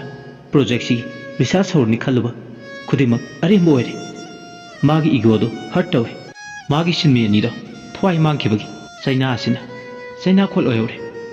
ꯅꯔꯦꯁꯅ ꯃꯌꯥꯝꯁꯤꯡꯗꯣ ꯌꯦꯡꯅ ꯍꯥꯏꯔꯛꯏ ꯑꯩꯈꯣꯏ ꯃꯐꯝꯁꯤꯗꯒꯤ ꯉꯁꯤ ꯂꯦꯡꯉꯔꯣꯏꯁꯤ ꯈꯣꯡꯐꯝ ꯑꯃꯗ ꯃꯈꯣꯏ ꯑꯅꯤ ꯐꯪꯅꯕ ꯊꯤꯁꯤ ꯁꯣꯏꯗꯅ ꯐꯪꯒꯅꯤ ꯊꯥꯖꯩ ꯑꯃꯔꯣꯝꯗ ꯇꯨꯔꯦꯜꯒꯤ ꯏꯁꯤꯡꯁꯤꯅ ꯍꯟꯊꯔꯛꯂꯕ ꯃꯈꯣꯏ ꯑꯅꯤꯗꯣ ꯍꯜꯂꯛꯈꯤꯅꯤ ꯍꯦꯝꯖꯤꯠꯅ ꯀꯩꯅꯣ ꯇꯥꯃꯣꯅ ꯍꯥꯏꯔꯤꯗꯨꯕꯣ ꯑꯗꯨꯕꯨ ꯋꯥꯗꯣ ꯃꯈꯥ ꯇꯥꯕ ꯅꯪꯍꯧꯗꯦ ꯃꯌꯥꯝꯕꯅ ꯃꯔꯛ ꯊꯠꯂꯛꯈꯤꯅꯨ ꯍꯥꯏꯗꯅ ꯏꯪꯒꯤꯠ ꯇꯧꯔꯛꯏ ꯇꯥꯕꯗ ꯑꯣꯏꯕ ꯌꯥꯔꯣꯏꯗꯕ ꯑꯣꯏꯊꯣꯛꯄ ꯁꯨꯡꯌꯥ ꯌꯥꯔꯣꯏꯗꯕ ꯋꯥꯐꯝꯅꯤ ꯃꯌꯥꯝꯕꯅ ꯍꯥꯏꯔꯤꯁꯦ ꯅꯔꯦꯁꯅ ꯂꯨꯡꯖꯥꯎꯕꯨ ꯃꯈꯣꯏꯒꯤ ꯂꯥꯛꯃꯤꯟꯅꯕ ꯃꯔꯛꯇꯒꯤ ꯈꯔ ꯈꯨꯟꯗꯒꯤ ꯅꯍꯥ ꯈꯔ ꯅꯦꯛꯂꯒ ꯃꯐꯝꯁꯤꯗ ꯃꯈꯣꯏꯕꯨ ꯐꯪꯅꯕ ꯊꯤꯕꯗ ꯃꯇꯦꯡ ꯄꯥꯡꯅꯕ ꯑꯃꯗꯤ ꯑꯍꯤꯡꯁꯤ ꯃꯐꯝꯁꯤꯗ ꯌꯥꯔꯛꯅꯕ ꯇꯦꯟ ꯈꯟꯗꯣꯛꯂꯒ ꯁꯦꯝ ꯁꯥꯅꯕ ꯍꯥꯏꯔꯛꯏ ꯇꯧꯒꯗꯣꯏ ꯊꯕꯛꯁꯤꯒꯤ ꯁꯦꯟ ꯄꯤꯒꯅꯤ ꯍꯥꯏꯗꯅ ꯍꯥꯏꯔꯝꯃꯤ ꯂꯨꯡꯖꯥꯎ ꯅꯔꯦꯁꯅ ꯍꯥꯏꯕ ꯋꯥꯗꯣ ꯏꯟꯕ ꯇꯥꯈꯤ ꯂꯨꯡꯖꯥꯎ ꯃꯈꯣꯏ ꯑꯅꯤ ꯑꯍꯨꯝ ꯂꯣꯏꯅꯗꯨꯅ ꯈꯨꯟ ꯇꯥꯟꯅ ꯂꯥꯛꯏ ꯅꯍꯥ ꯈꯔ ꯅꯦꯛꯂꯦ ꯆꯥꯅ ꯊꯛꯅꯕ ꯐꯤꯔꯣꯜ ꯑꯀꯪꯕ ꯆꯪꯒꯗꯕ ꯄꯣꯠꯂꯝ ꯂꯣꯏꯅ ꯑꯦꯔꯦꯟꯖ ꯇꯧꯗꯨꯅ ꯇꯨꯔꯦꯜ ꯍꯧꯔꯛꯐꯝ ꯃꯔꯨꯗꯨ ꯇꯝꯅ ꯋꯥꯒꯤ ꯁꯒꯥꯏꯗ ꯄꯣꯠꯆꯩꯁꯤꯡꯗꯣ ꯍꯥꯞꯇꯨꯅ ꯄꯨꯔꯛꯂꯦ ꯍꯧꯖꯤꯛꯇꯤ ꯃꯇꯝꯒꯤ ꯈꯣꯡꯂꯩꯅ ꯍꯧꯖꯤꯛꯇꯤ ꯅꯣꯡꯁꯨ ꯇꯞꯊꯔꯦ ꯏꯔꯩ ꯏꯔꯥꯎ ꯈꯨꯟ ꯀꯟꯅ ꯆꯦꯜꯂꯝꯕ ꯇꯨꯔꯦꯜꯗꯣ ꯍꯧꯖꯤꯛꯇꯤ ꯃꯕꯨꯛ ꯃꯔꯥ ꯇꯞꯂꯛꯂꯦ ꯇꯨꯔꯦꯜꯗꯨ ꯌꯧꯔꯛꯄꯗ ꯅꯨꯃꯤꯗꯥꯡ ꯋꯥꯏꯔꯝ ꯍꯥꯏꯔꯛꯑꯦ ꯏꯁꯤꯡ ꯑꯗꯨꯗ ꯀꯨꯝꯂꯒ ꯆꯦꯟꯊꯈꯤꯕ ꯑꯅꯤꯗꯣ ꯊꯤꯕ ꯍꯨꯝꯕ ꯍꯧꯔꯛꯂꯦ ꯑꯗꯨꯕꯨ ꯄꯥꯛꯅꯗꯤ ꯐꯪꯂꯝꯗꯦ ꯃꯔꯝꯗꯤ ꯇꯨꯔꯦꯜꯗꯨꯒꯤ ꯏꯆꯦꯜꯗꯣ ꯏꯔꯣꯡ ꯑꯁꯨꯛꯀꯤ ꯃꯇꯤꯛ ꯌꯥꯝꯃꯤ ꯀꯗꯣꯝꯗ ꯏꯆꯦꯜꯗꯨꯅ ꯄꯨꯗꯨꯅ ꯆꯠꯂꯝꯒꯅꯤ ꯍꯥꯏꯕꯁꯨ ꯀꯅꯥꯁꯨ ꯍꯥꯏꯕ ꯉꯝꯗꯦ ꯑꯃꯨꯛ ꯉꯥꯏꯍꯥꯛ ꯄꯨꯡ ꯈꯔ ꯅꯣꯡ ꯑꯗꯨ ꯍꯥꯡꯂꯨꯔꯕ ꯃꯇꯨꯡ ꯍꯥꯟꯅꯒꯤ ꯐꯤꯕꯝꯗ ꯀꯟꯅ ꯑꯃꯨꯛ ꯆꯨꯔꯛꯂꯦ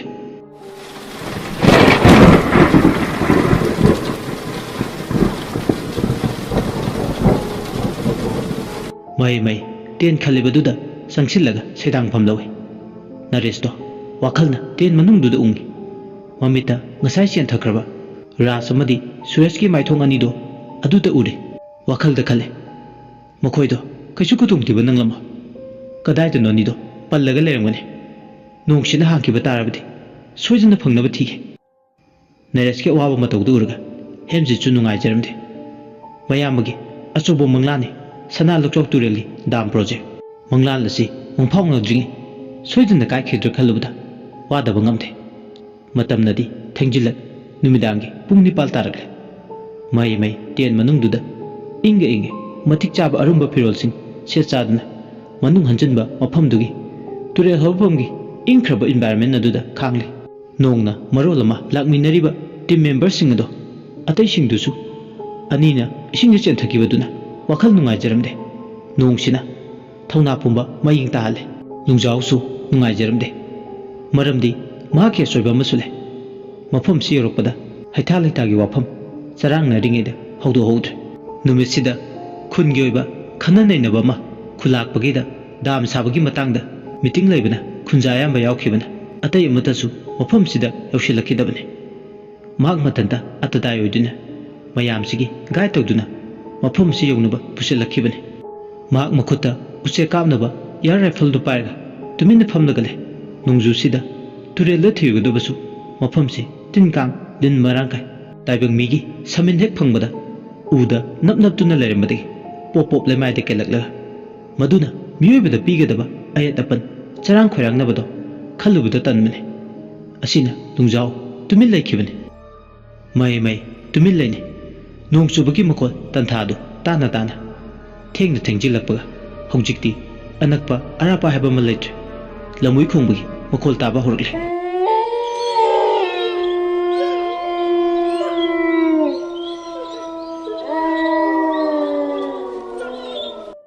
mafam sida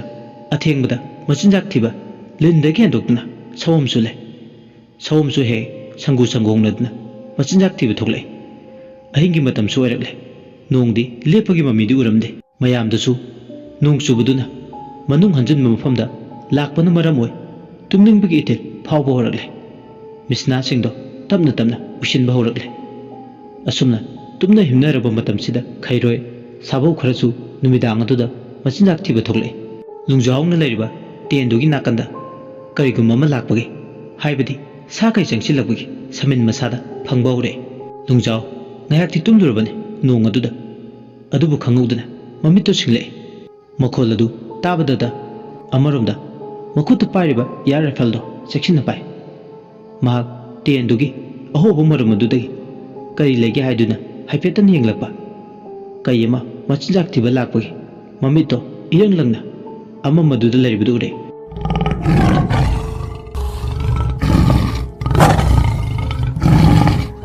kaido masong phale adaya nakpaduda mahak numidang aduda machinjak thiba laklibane lungjao kai lakpagi samindu phanglabada mahak masado khautabse kai sinamu kaidorpa makhoida landaraklabadi kamdauba makhoi atesu phana yame ka hena kai sida kiningai de leite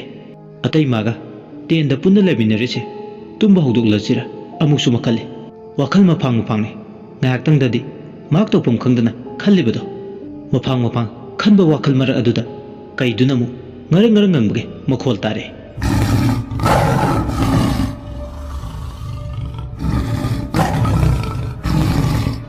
adubu amuksu akibe mi paiba madi phawi kaisina sumnagi kayama oirmabadi phai kaisina taba atopa kayamado oiramladi kamdabu khaldabada ma nayakti koktu sai maramdi manung hanjinba jingnung manung sida mi nonba kaisule makoisu kayamagi sajatu chale khena bhaiba subnatagi mi nonba kaisina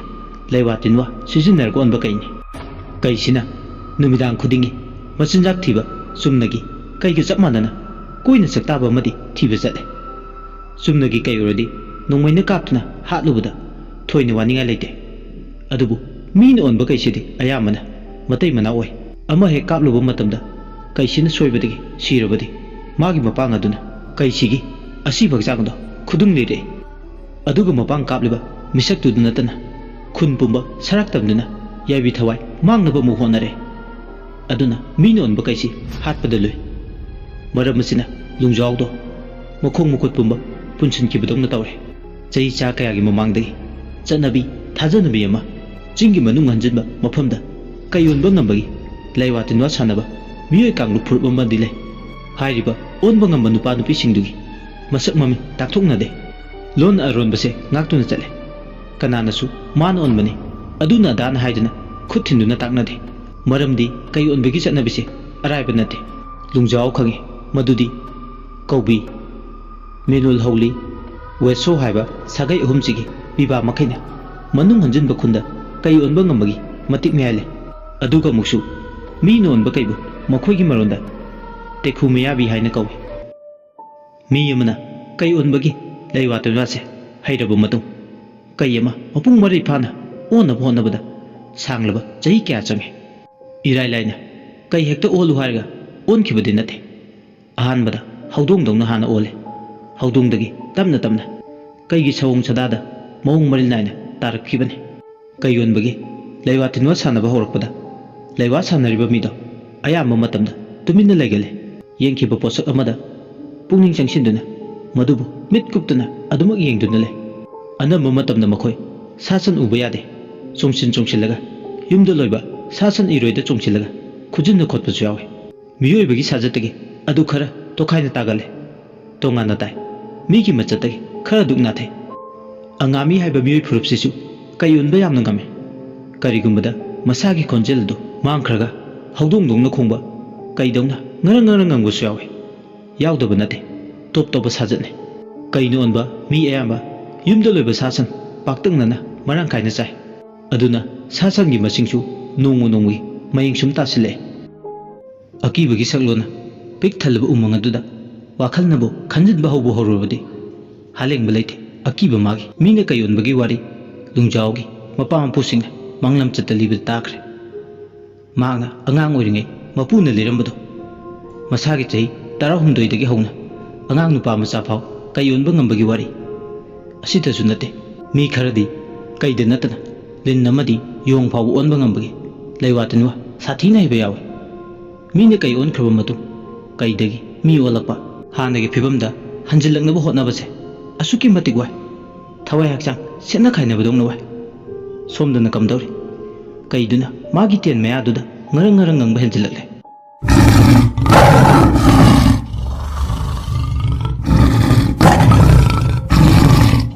ꯀꯔꯤꯒꯨꯝꯕ ꯇꯦꯟꯁꯤꯒꯤ ꯃꯅꯨꯡꯗ ꯀꯩꯁꯤꯅ ꯆꯪꯁꯤꯜꯂꯛꯂꯕꯗꯤ ꯀꯝꯗꯧꯕ ꯈꯜꯂꯨꯕꯗ ꯃꯥ ꯀꯣꯛꯆꯥꯎꯕꯤ ꯀꯟꯅ ꯀꯥꯔꯤ ꯀꯩꯁꯤꯅ ꯈꯨꯃꯥꯡ ꯆꯥꯎꯁꯤꯜꯂꯛꯂꯕꯗꯤ ꯁꯣꯏꯗꯅ ꯃꯥ ꯀꯩꯁꯤꯒꯤ ꯈꯌꯥꯠꯇ ꯇꯥꯔꯗꯤ ꯈꯜꯂꯤ ꯃꯁꯥꯗꯨ ꯅꯤꯛꯄ ꯑꯃꯁꯨ ꯌꯥꯎꯔꯤ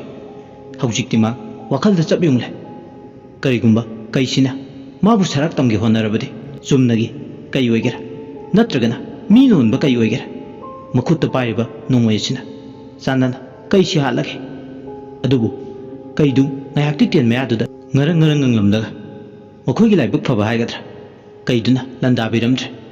ꯇꯨꯃꯤꯟ ꯑꯃꯝꯕꯗꯨꯗ ꯃꯥꯒꯤ ꯃꯆꯤꯟꯖꯥꯛ ꯊꯤꯕ ꯃꯥꯏꯀꯩ ꯑꯃꯗ ꯅꯥꯊꯩꯈ꯭ꯔꯦ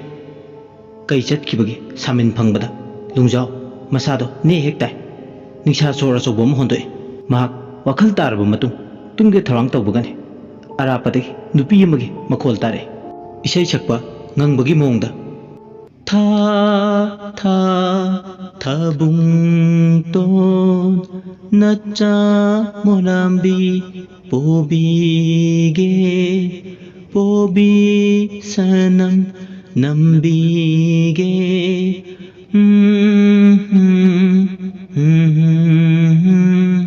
ꯑꯗꯨꯒ ꯈꯪꯍꯧꯗꯅ whistle ꯈꯣꯡꯂꯛꯏ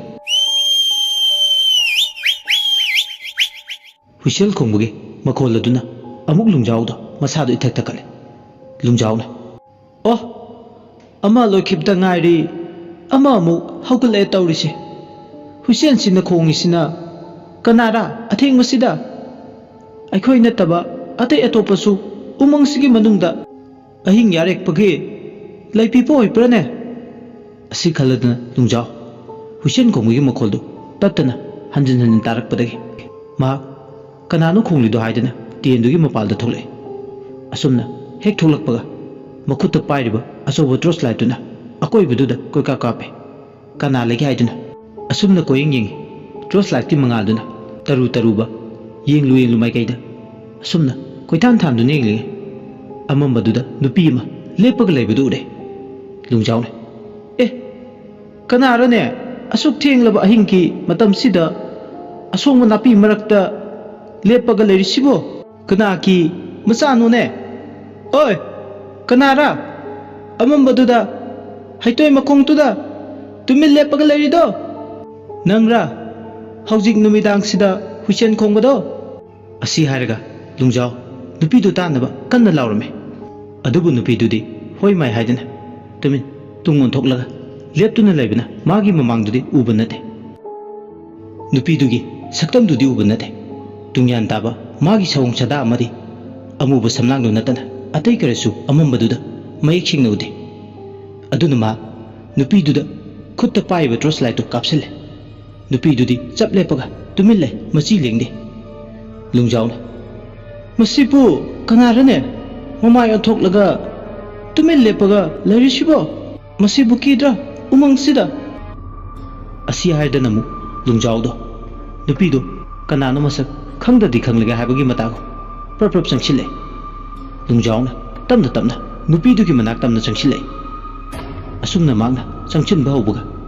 nupiduna maning halaga lungjaw gi manakta khungphum ani muk lai lungjaw chatlambadigi chap lepe ngayak ti gyan mangi maramdi nupidu khuchat lakchat mawung matawdo lungjaw wakhal da khale kari ne ke sidi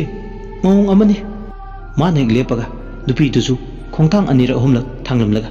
nupidu su lepkhri adumna nupidu leplamdaga thangnaba mikupta nupido mamai phat leithore drop light mangalduga mapa chanana nupidugi mamaiduda kapsilure kapluba matamdudadi nupidugi maithongdo haujikti mayik singna ure mamit ani khakta panba nupi ama oirame mamit ani duna ngakshak ngangkai lauthokduna sada khoi mongonda yengle lungjaw masatu nikpa mayaw ngasi mana uriba nupi se umang sigi manungda leiba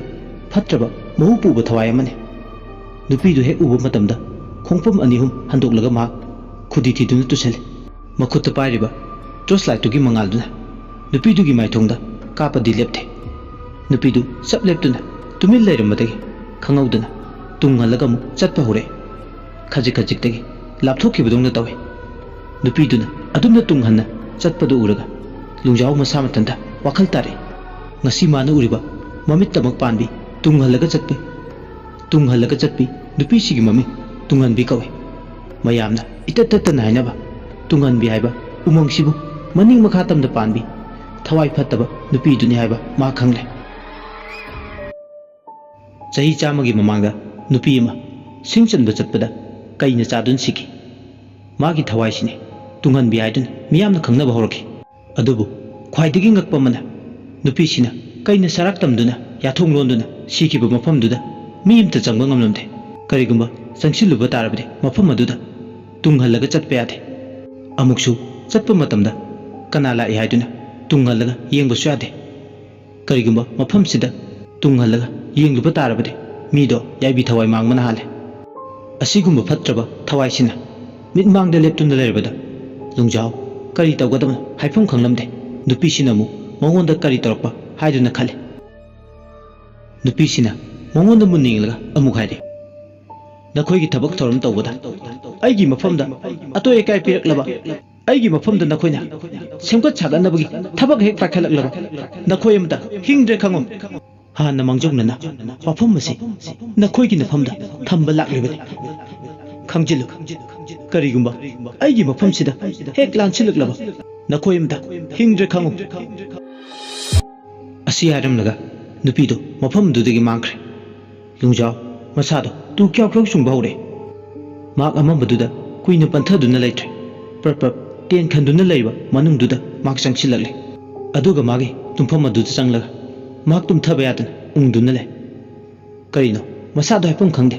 tawpham khangduna le kariguma dam sigi project sina nupi sigi mafam si yawna suksin chiba tardi kaidobu khale aduna wakhalna phumbangna duna mak tumthaba yadre asumna ahinga du hauki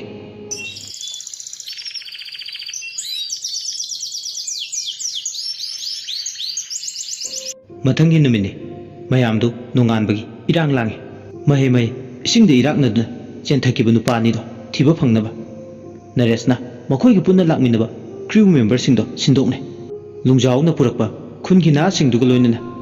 ꯇꯨꯔꯦꯜꯒꯤ ꯏꯆꯦꯜꯅ ꯃꯅꯤꯡ ꯇꯝꯅ ꯆꯦꯟꯊꯔꯤꯕ ꯃꯥꯏꯀꯩ ꯂꯥꯛꯏ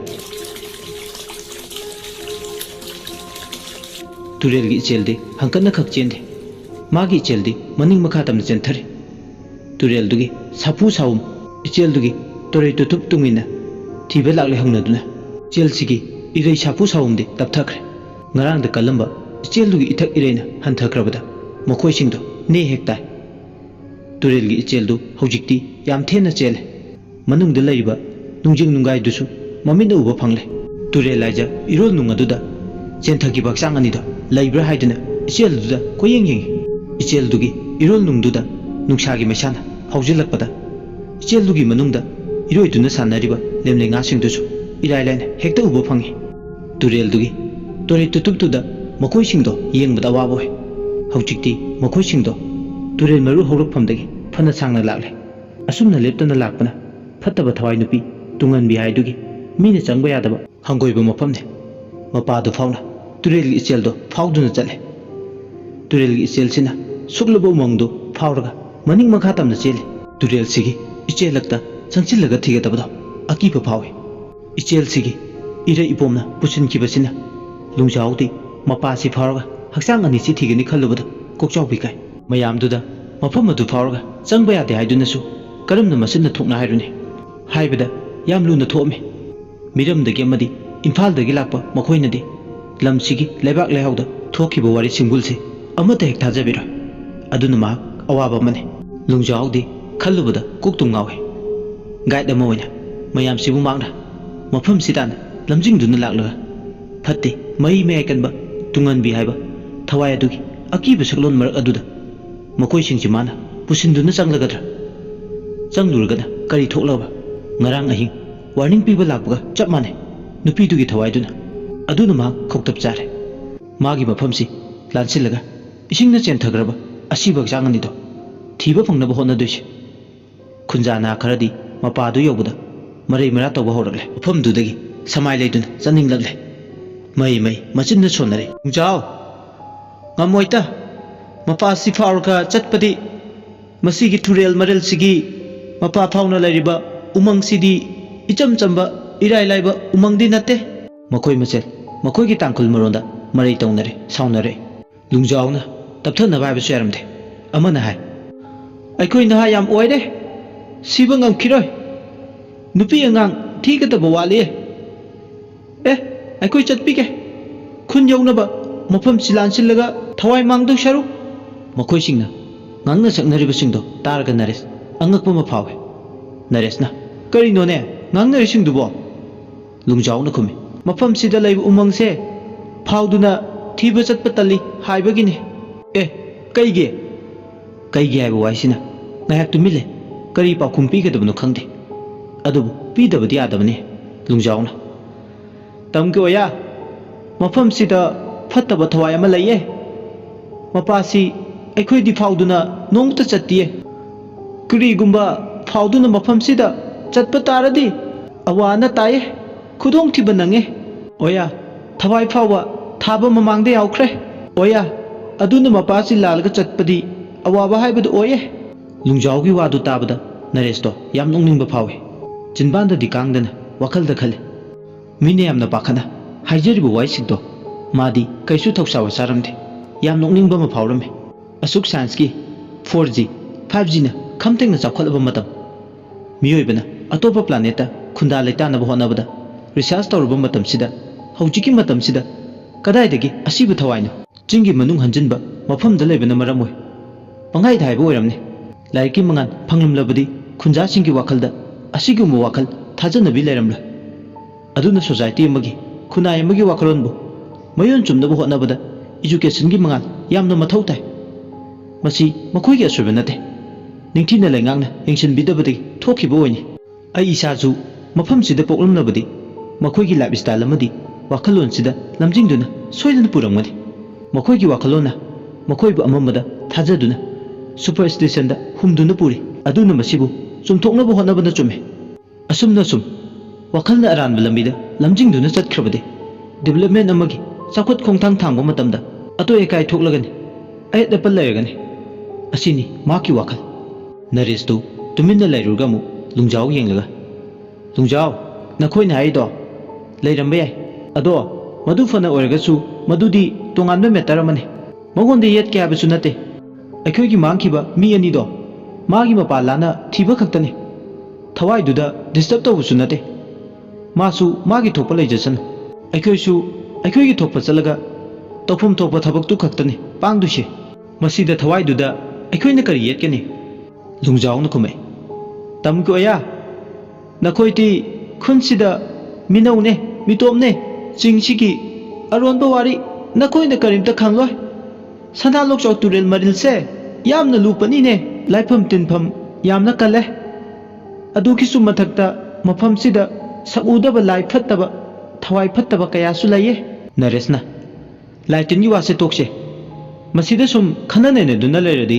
ꯑꯔꯦꯝꯕ ꯇꯥꯅꯤꯅꯦ ꯃꯇꯝꯁꯨ ꯃꯥꯡꯕ ꯀꯔꯤꯁꯨ ꯀꯥꯟꯅꯕ ꯄꯨꯔꯛꯂꯣꯏ ꯐꯔꯦꯅꯦ ꯂꯥꯏꯗꯨ ꯂꯩ ꯍꯥꯏꯗꯨꯅꯁꯨ ꯈꯜꯂꯣ ꯂꯥꯏꯗꯤ ꯉꯥꯡꯅꯔꯒ ꯌꯥꯏ ꯃꯤꯅꯤ ꯉꯥꯡꯅꯕꯗ ꯌꯥꯗ꯭ꯔꯤꯁꯦ ꯂꯨꯡꯖꯥꯎ ꯇꯤꯡꯈꯦꯠ ꯂꯥꯏꯈꯦꯠꯄ ꯅꯔꯦꯁꯀꯤ ꯋꯥꯗꯨꯗ ꯃꯍꯥꯛ ꯃꯁꯥꯁꯨ ꯀꯔꯤ ꯍꯥꯏꯒꯗꯕꯅꯣ ꯍꯥꯏꯐꯝ ꯈꯪꯂꯝꯗꯦ ꯂꯨꯡꯖꯥꯎ ꯎꯄꯥꯏ ꯂꯩꯇ꯭ꯔꯦ ꯉꯔꯥꯡ ꯑꯍꯤꯡ ꯃꯥꯅ ꯇꯨꯝꯂꯤꯉꯩ ꯍꯨꯏꯁꯦꯟ ꯈꯣꯡꯂꯒ ꯑꯍꯤꯡꯗ ꯃꯥꯕꯨ ꯀꯧꯊꯣꯔꯛꯄ ꯐꯠꯇ꯭ꯔꯕ ꯅꯨꯄꯤꯗꯨꯒꯤ ꯊꯋꯥꯏꯗꯨꯅ ꯍꯥꯏꯔꯝꯕꯁꯤꯡꯗꯣ ꯃꯈꯣꯏꯒꯤ ꯃꯐꯝꯗ ꯍꯥꯏꯔꯝꯃꯤ ꯍꯨꯏꯁꯦꯟꯒꯤ ꯋꯥꯐꯝꯗꯨ ꯄꯜꯂꯛꯄꯗ ꯍꯦꯝꯖꯦꯠꯇꯤ ꯇꯨ ꯈ꯭ꯌꯥꯎ ꯈ꯭ꯌꯥꯎ ꯆꯨꯡꯕ ꯍꯧꯔꯛꯑꯦ ꯃꯍꯥꯛ ꯃꯁꯥꯁꯨ ꯊꯦꯡꯅꯈ꯭ꯔꯦ ꯑꯗꯨꯅ ꯂꯨꯡꯖꯥꯎꯅ ꯍꯥꯏꯔꯤꯁꯦ ꯆꯨꯝꯅꯤ ꯈꯜꯂꯤ ꯅꯔꯦꯁꯇꯣ ꯂꯨꯡꯖꯥꯎꯅ ꯍꯥꯏꯔꯤꯕ ꯋꯥꯔꯤꯁꯤꯡꯗꯣ ꯕꯥꯞꯅ ꯁꯥꯖꯤꯜꯂꯒ ꯄꯪꯍꯥꯏꯗ ꯍꯥꯏꯕ ꯋꯥꯔꯤ ꯃꯥꯜꯂꯦ ꯃꯌꯥꯝꯕꯅ ꯋꯥꯔꯤ ꯇꯥꯔꯤꯉꯩ ꯃꯔꯛ ꯊꯠꯅ ꯍꯦꯝꯖꯤꯠꯅ ꯇꯥꯃꯣ ꯃꯥꯅ ꯍꯥꯏꯔꯤꯁꯦ ꯑꯆꯨꯝꯕ ꯉꯥꯛꯅꯤ ꯑꯩꯅꯦ ꯏꯅꯥꯁꯤꯅ ꯇꯥꯔꯕꯅꯤ ꯍꯨꯏꯁꯦꯜ ꯈꯣꯡꯕꯒꯤ ꯃꯈꯣꯜꯗꯣ ꯃꯥꯅ ꯍꯥꯏꯔꯤꯁꯤꯡꯁꯦ ꯁꯦꯝꯖꯤꯟ ꯁꯥꯖꯤꯟꯕ ꯋꯥꯔꯤ ꯅꯠꯇꯦ ꯅꯔꯦꯁꯅ ꯂꯥꯏꯅꯕꯨ ꯍꯨꯏꯁꯦꯜ ꯈꯣꯡꯕ ꯍꯧꯅꯕ꯭ꯔꯣ ꯃꯤ ꯑꯩꯈꯣꯏꯇꯅꯤ ꯍꯨꯏꯁꯦꯜ ꯈꯣꯡꯂꯤꯕ ꯃꯤꯒ ꯂꯥꯏꯒ ꯑꯩꯈꯣꯏꯒꯤ ꯃꯔꯛꯇ ꯌꯥꯝ ꯆꯥꯎꯅ ꯗꯤꯐ꯭ꯔꯦꯟꯁ ꯂꯩ ꯍꯦꯝꯖꯤꯠꯅ ꯑꯗꯨ ꯑꯣꯏꯔꯁꯨ ꯇꯥꯃꯣ ꯑꯍꯤꯡꯗꯕꯨ ꯆꯤꯡꯅꯨꯡ ꯃꯅꯨꯡꯗ ꯀꯅꯥꯅ ꯀꯃꯥꯏꯅ ꯍꯨꯏꯆꯦꯟ ꯈꯣꯡꯗꯣꯏꯅꯣ ꯃꯊꯧ ꯑꯃ ꯑꯣꯏꯅ ꯅꯔꯦꯁꯅ ꯈꯨꯝꯃꯤ ꯑꯗꯨ ꯌꯥꯝꯅ ꯀꯃꯟ ꯁꯦꯟꯁ ꯌꯥꯎꯗ꯭ꯔꯤꯗꯣ ꯀꯩꯒꯤꯅꯣ ꯑꯩꯈꯣꯏꯅ ꯃꯐꯝꯁꯤꯗ ꯂꯥꯛꯂꯤꯕꯁꯦ ꯑꯆꯧꯕ ꯗꯥꯝꯒꯤ ꯄ꯭ꯔꯣꯖꯦꯛट ꯑꯃꯒꯤꯗꯃꯛꯅꯤ ꯗꯥꯝ ꯄ꯭ꯔꯣꯖꯦꯛꯁꯤꯗ ꯌꯥꯈꯥꯏ ꯊꯤꯡꯒꯥꯏꯕ ꯄꯤꯅꯕ ꯑꯀꯤ ꯑꯈꯪ ꯄꯤꯅꯕ ꯃꯤꯑꯣꯏ ꯈꯔꯅ ꯂꯧꯇꯨꯅꯗꯨꯅ ꯑꯍꯤꯡꯗ ꯍꯨꯏꯁꯦꯟ ꯈꯣꯡꯂꯒ ꯇꯝꯅ ꯂꯥꯏ ꯁꯥꯔꯝꯂꯕꯗꯤ ꯀꯅꯥꯅ ꯈꯪꯅꯤ ꯑꯦꯡꯒꯜ ꯈꯨꯗꯤꯡꯃꯛꯇ ꯌꯦꯡꯂꯛꯄꯗ ꯑꯔꯣꯏꯕꯗ ꯐꯪꯂꯤꯕ ꯄꯣꯏꯟꯠ ꯁꯤꯅꯤ ꯗꯥꯝꯒꯤ ꯄ꯭ꯔꯣꯖꯦꯛꯁꯤꯗ ꯑꯌꯦꯠ ꯑꯄꯟ ꯄꯤꯕ ꯗꯤꯂꯦ ꯇꯧꯍꯟꯕ ꯍꯥꯏꯕꯁꯤꯅꯤ ꯍꯦꯝꯖꯤꯠꯅ ꯇꯥꯃꯣ ꯃꯗꯨꯕꯨ ꯑꯣꯏꯕ ꯌꯥꯕ ꯋꯥꯐꯝꯔꯅꯦ ꯅꯔꯦꯁꯅ ꯈꯨꯝꯃꯤ ꯅꯪ ꯑꯉꯥꯡ ꯌꯥꯝ ꯑꯣꯏꯃꯜꯂꯦ ꯋꯥ ꯃꯈꯥ ꯇꯥꯔꯅꯨ ꯂꯨꯡꯖꯥꯎꯅ ꯑꯃꯨꯛ ꯑꯣꯌꯥ ꯏꯅꯥꯎꯁꯤꯅ ꯍꯥꯏꯕꯁꯨ ꯍꯥꯏꯕꯅꯤ ꯗꯥꯝꯁꯤ ꯁꯥꯕꯗ ꯈꯨꯟꯖꯥ ꯑꯌꯥꯝꯕꯅ ꯋꯦꯜꯀꯝ ꯇꯧꯋꯦ ꯌꯥꯗꯕ ꯃꯁꯤꯡꯗꯤ ꯈꯔ ꯈꯛꯇꯅꯦ ꯑꯗꯨꯕꯨ ꯌꯥꯅꯤꯡꯗꯦ ꯍꯥꯏꯗꯨꯅ ꯈꯨꯟꯖꯥ ꯈꯔꯗꯨꯅ ꯇꯝꯅ ꯂꯥꯏ ꯁꯥꯕꯗꯤ ꯑꯣꯏꯊꯣꯛꯇꯕꯅꯦ ꯇꯝꯒꯤ ꯑꯣꯌꯥ ꯃꯔꯝꯗꯤ ꯁꯅꯥꯂꯣꯛꯆꯥꯎ ꯇꯨꯔꯦꯜ ꯑꯃꯗꯤ ꯃꯐꯝꯁꯤꯒꯤ ꯃꯅꯨꯡ ꯍꯟꯖꯤꯟꯕ ꯃꯐꯝꯗ ꯈꯨꯟꯖꯥ ꯑꯃꯠꯇ ꯆꯪꯕ ꯉꯝꯅꯗꯦ ꯃꯤꯅ ꯆꯪꯄꯗ ꯀꯤꯅꯔꯕ ꯃꯐꯝꯁꯤꯗ ꯀꯔꯝꯅ ꯍꯨꯏꯆꯦꯟ ꯈꯣꯡꯂꯒ ꯃꯤꯉꯣꯟꯗ ꯑꯀꯤ ꯑꯈꯪ ꯄꯤꯗꯣꯏꯅꯣ ꯑꯣꯌꯥ ꯑꯩꯁꯨ ꯈꯨꯟꯁꯤꯒꯤ ꯃꯤꯅꯦ ꯈꯨꯟꯖꯥꯁꯤꯡꯒꯤ ꯃꯕꯨꯛ ꯈꯪꯉꯦ ꯇꯝꯒꯤ ꯑꯣꯌꯥ ꯀꯥ ꯍꯦꯟꯕ ꯊꯕꯛꯇꯤ ꯃꯈꯣꯏꯅ ꯈꯛ ꯇꯧꯔꯣꯏꯌꯦ ꯂꯨꯡꯖꯥꯎꯒꯤ ꯋꯥꯗꯨ ꯇꯥꯕꯗ ꯅꯔꯦꯁꯇꯤ ꯍꯥꯏꯐꯦꯠ ꯁꯥꯎꯅꯤꯡꯉꯤ ꯃꯔꯝ ꯏꯆꯥ ꯍꯦꯛ ꯆꯥꯗꯈꯩ ꯃꯔꯝꯗꯤ ꯂꯨꯡꯖꯥꯎꯅ ꯈꯨꯟꯖꯥꯁꯤꯡꯒꯤ ꯃꯤꯆꯪ ꯆꯪꯂꯦ ꯍꯥꯏꯕꯁꯤꯗ ꯋꯥꯈꯜꯗ ꯈꯟꯈ꯭ꯔꯦ ꯃꯈꯣꯏ ꯃꯁꯦꯟ ꯃꯥꯟꯅꯔꯒ ꯗꯥꯝꯒꯤ ꯄ꯭ꯔꯣꯖꯦꯛꯁꯦ ꯊꯨꯒꯥꯏꯅꯕ ꯍꯣꯠꯅꯔꯤꯕꯅꯤ ꯀꯅꯥꯅ ꯈꯪꯅꯤ ꯂꯨꯡꯖꯥꯎꯅ ꯃꯤ ꯅꯦꯛꯂꯒ ꯇꯧꯍꯜꯂꯝꯕꯁꯨ ꯆꯤꯟꯗꯗꯤ ꯒꯥꯏꯗ ꯇꯧꯒꯦ ꯂꯝꯃꯤꯠ ꯇꯨꯃꯤꯠ ꯇꯥꯛꯄꯤꯒꯦ ꯍꯥꯏꯔꯒ ꯃꯈꯣꯏꯒꯤ ꯃꯊꯛꯇ ꯐꯠꯇꯕ ꯊꯕꯛ ꯇꯧꯒꯦ ꯈꯜꯂꯝꯕꯁꯨ ꯅꯔꯦꯁ ꯃꯇꯥꯡꯗꯨꯗ ꯃꯥꯒꯤ ꯄꯨꯛꯆꯦꯜꯗꯣ ꯑꯣꯟꯈ꯭ꯔꯦ ꯐꯠꯇꯕ ꯑꯣꯏꯔꯣꯏ ꯄꯥꯔꯣꯏꯗꯕ ꯋꯥꯈꯜ ꯃꯌꯥꯝ ꯈꯟꯖꯤꯟꯕꯅ ꯍꯧꯖꯤꯛꯇꯤ ꯃꯥ ꯄꯨꯛꯆꯦꯜ ꯄꯤꯛꯄ ꯃꯤ ꯍꯥꯏꯕꯗꯨ ꯑꯣꯏꯔꯦ ꯂꯨꯡꯖꯥꯎꯕꯨ ꯊꯥꯖꯕꯒꯤ ꯋꯥꯡꯃꯗ ꯂꯩꯈ꯭ꯔꯦ ꯊꯣꯛ ꯑꯣꯟꯈꯠꯂꯒ ꯍꯥꯏꯔꯦ ꯃꯇꯥꯡꯁꯤꯗ ꯃꯔꯩ ꯃꯔꯥ ꯇꯧꯅꯔꯣꯏꯁꯦ ꯃꯥꯡꯈꯤꯕ ꯑꯅꯤꯗꯣ ꯐꯪꯅꯕ ꯊꯤꯁꯦ ꯍꯥꯏꯕꯅꯤ ꯉꯁꯤ ꯅꯣꯡꯃꯒꯤ ꯀꯥꯟꯅꯗꯕ ꯋꯥꯐꯝꯁꯤꯗ ꯍꯟꯖꯤꯟ ꯍꯟꯖꯤꯟ ꯈꯟꯅꯔꯁꯨ ꯀꯥꯟꯅꯕ ꯀꯔꯤꯁꯨ ꯄꯨꯔꯛꯂꯔꯣꯏ ꯑꯗꯨꯅ ꯀꯥꯟꯅꯔꯣꯏꯗꯕ ꯋꯥꯁꯤꯒꯤ ꯀꯣꯛ ꯁꯥꯔꯔꯣꯏꯁꯤ ꯅꯨꯃꯤꯠ ꯂꯩꯔꯤꯉꯩ ꯐꯪꯅꯕ ꯊꯤꯁꯤ ꯂꯨꯡꯖꯥꯎꯗꯣ ꯇꯨꯃꯤꯠ ꯂꯩ ꯃꯄꯥꯁꯤ ꯂꯥꯜꯂꯒ ꯇꯁꯦꯡꯅ ꯃꯥ ꯆꯠꯀꯗ꯭ꯔꯥ ꯃꯍꯥꯛ ꯃꯇꯥꯡꯁꯤꯗ ꯃꯥꯒꯤ ꯈꯣꯡꯐꯝ ꯍꯟꯗꯣꯛꯂꯗ꯭ꯔꯥ ꯂꯝꯖꯤꯡꯒꯅꯤ ꯂꯥꯛꯂꯒ ꯃꯥꯒꯤ ꯃꯊꯧꯗꯒꯤ ꯃꯥꯏ ꯂꯩꯊꯣꯛꯀꯗ꯭ꯔꯥ ꯂꯨꯡꯖꯥꯎꯗꯣ ꯋꯥꯈꯜꯅ ꯐꯨꯝꯕꯪꯅꯩ ꯂꯨꯡꯖꯥꯎꯒꯤ ꯃꯇꯧꯗꯨꯗ ꯅꯔꯦꯁꯇꯤ ꯁꯥꯎꯅꯤꯡꯉꯤ ꯅꯔꯦꯁꯅ ꯌꯥꯔꯦꯁꯦ ꯂꯨꯡꯖꯥꯎ Nang taseng na kirabani na nang lehoro. Nangi khun gi mising che puraga khun da hanjakro. Ai di mafam asida changsillaga makhoi ani do phangnaba thiyorage. Asi harga magi prastagi lupa lising 3 lakthoklaga lungjau gi mukota sine. Se sina nangi awamal. Aikoi bu mafam sita na lamjing duna purakpagini. Se sidagi hena hapo chapake. Yam usitana sakakpagi tapta igo magloina na haire. Magi mong matawsida icham chamjaba mating pangluba lungjau gi thamoida nungai taba phawe. Lungjau nolaga sen ki tamak mantik narga tamki ocha gi tamak mating pangki ba natte. Sen sidi aingonda su mathau leite. Asi harga lungjau lising 3 da pithoklame. Lungjau su sauningam dabani. Adubu mana icham chamna pangwa mating dubu lana khanduna mantik narakpudu dadi sauning laduna khungi na khara duga loinana khundu yongnaba lambi dom da chatlage haiduna hairam laga chatkre. Adubu Naresh di hena sauning. Naresh na maram ni kainaga mukta naga su tawri makhoi sina. Naresh machinda murum murum sole. Idiotic lunatic sing sidi khara luna tawrubra haibabu ita kage ga na tawradana aigisu mi yame makhoi na lamjing bidraga kaidarage Google Map yenglaga compass ki mating lorga chatlaga loire ai piyam non jagadro makhoida asi khalladana Naresh masa matanda pokpok sakje jingya gi lambi duda lungjawdi magi mamanaba madi maga loinarakpa khungi na singduga loinana mafam duda gi chatkre mafam duda lehuriba haibabu magi manaupa madi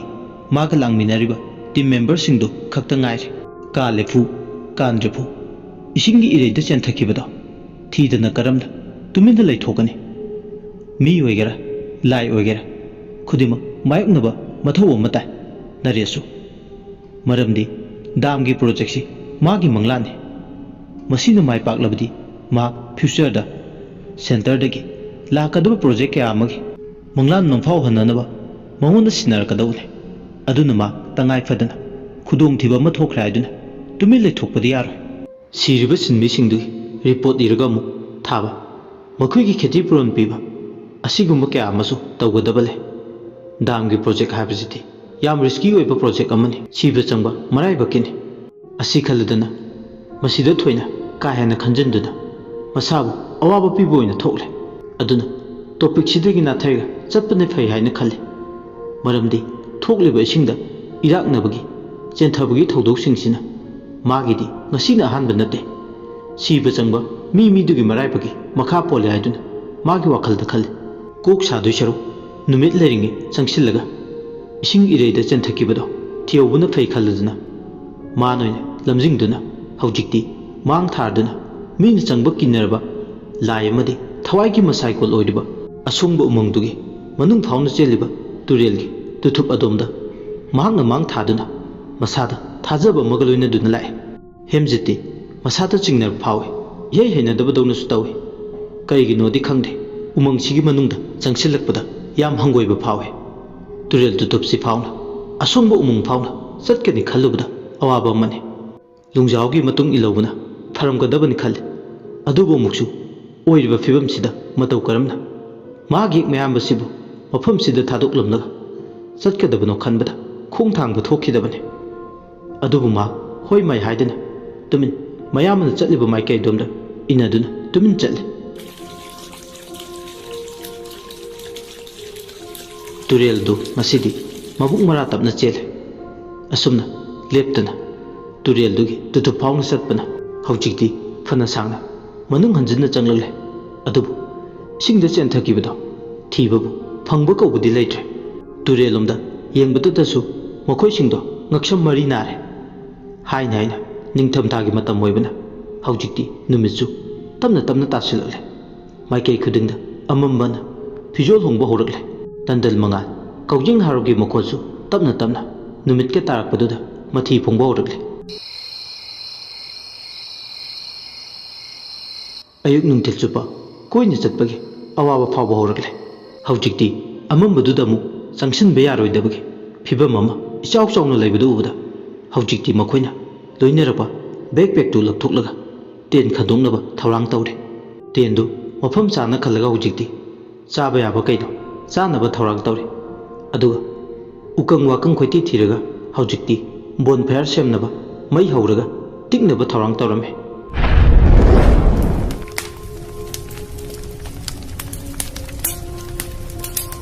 ikoi koi sinduna makhoi singdo mainak aduda phamde mainak tuda phamlaga makhoi singdo energy khara phangnaba chaba yaba kaino chasille turil mapal gore umang dugi manungda aing bunukshitna maka lamba panaba kana su leite habagi matagu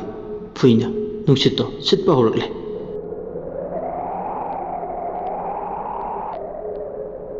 umang duda silba nungshitto ingbana aduma maidu teklaga laibada makhoida khudong chadaba ka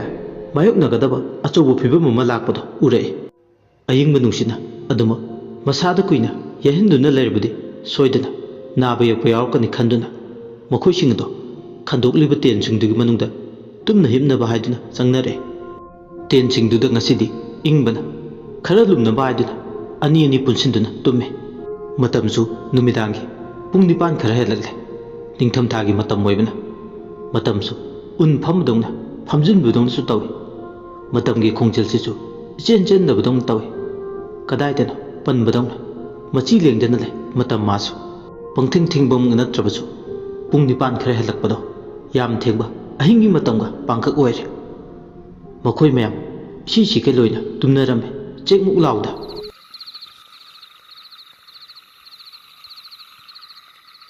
adubo muksu gari gi khatana leptana chalakpana pung 12 khara helagle asumna ahingda chitpa nuksit amadi uri wari gi makholduna nauksumoy makhoi singdo ningaidena tumba sumlinge khangaudana nungsiraba hushel gi makhol makharom thangba maike edomdagi taba horakle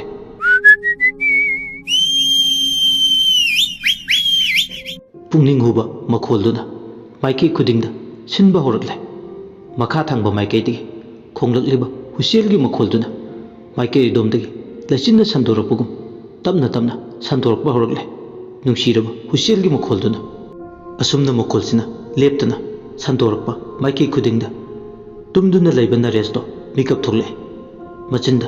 murum murum sole karinone athing bahingsida aina hujikpu hushel khongbagi makhol tarisibo chumlibara hujikpu athing bahingsida thau leitaba kanana asukpa umangchigi manungda hushel khongduina hais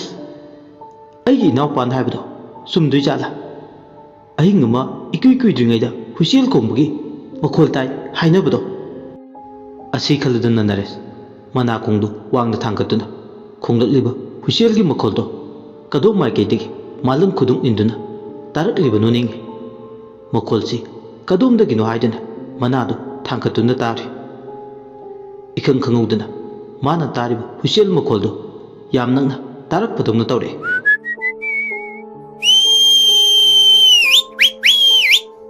inak nangna hushel khongliba miduna magi ten khaliba mapaldugi hek nakanda khongbadongna phawi naresna khangdadi khanglage numidangda hushel khongduna tawhai de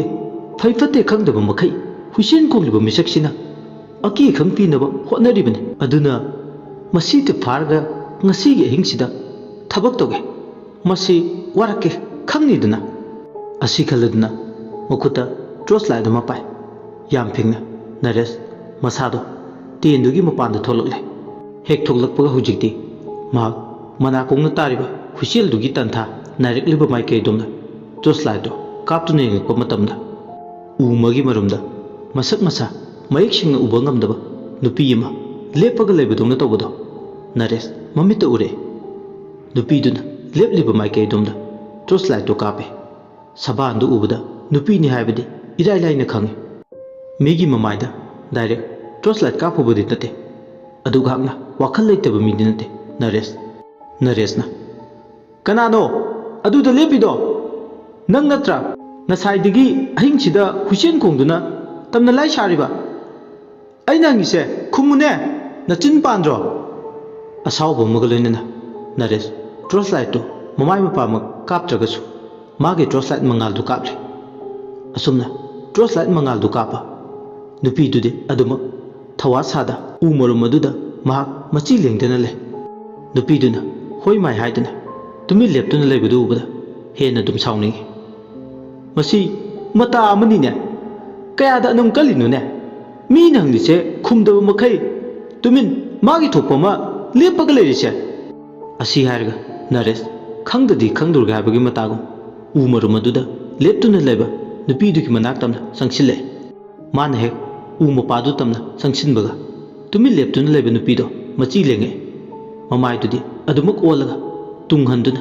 ꯇꯞꯅ ꯇꯞꯅ ꯈꯣꯡꯗꯨ ꯊꯥꯡꯂꯒ ꯆꯠꯄ ꯍꯧꯔꯛꯂꯦ ꯅꯨꯄꯤꯗꯨꯒꯤ ꯃꯑꯣꯡ ꯃꯇꯧ ꯈꯨꯆꯠ ꯂꯥꯛꯆꯠꯇꯨꯗ ꯅꯔꯦꯁ ꯑꯉꯛꯄ ꯑꯃ ꯄꯣꯛꯑꯦ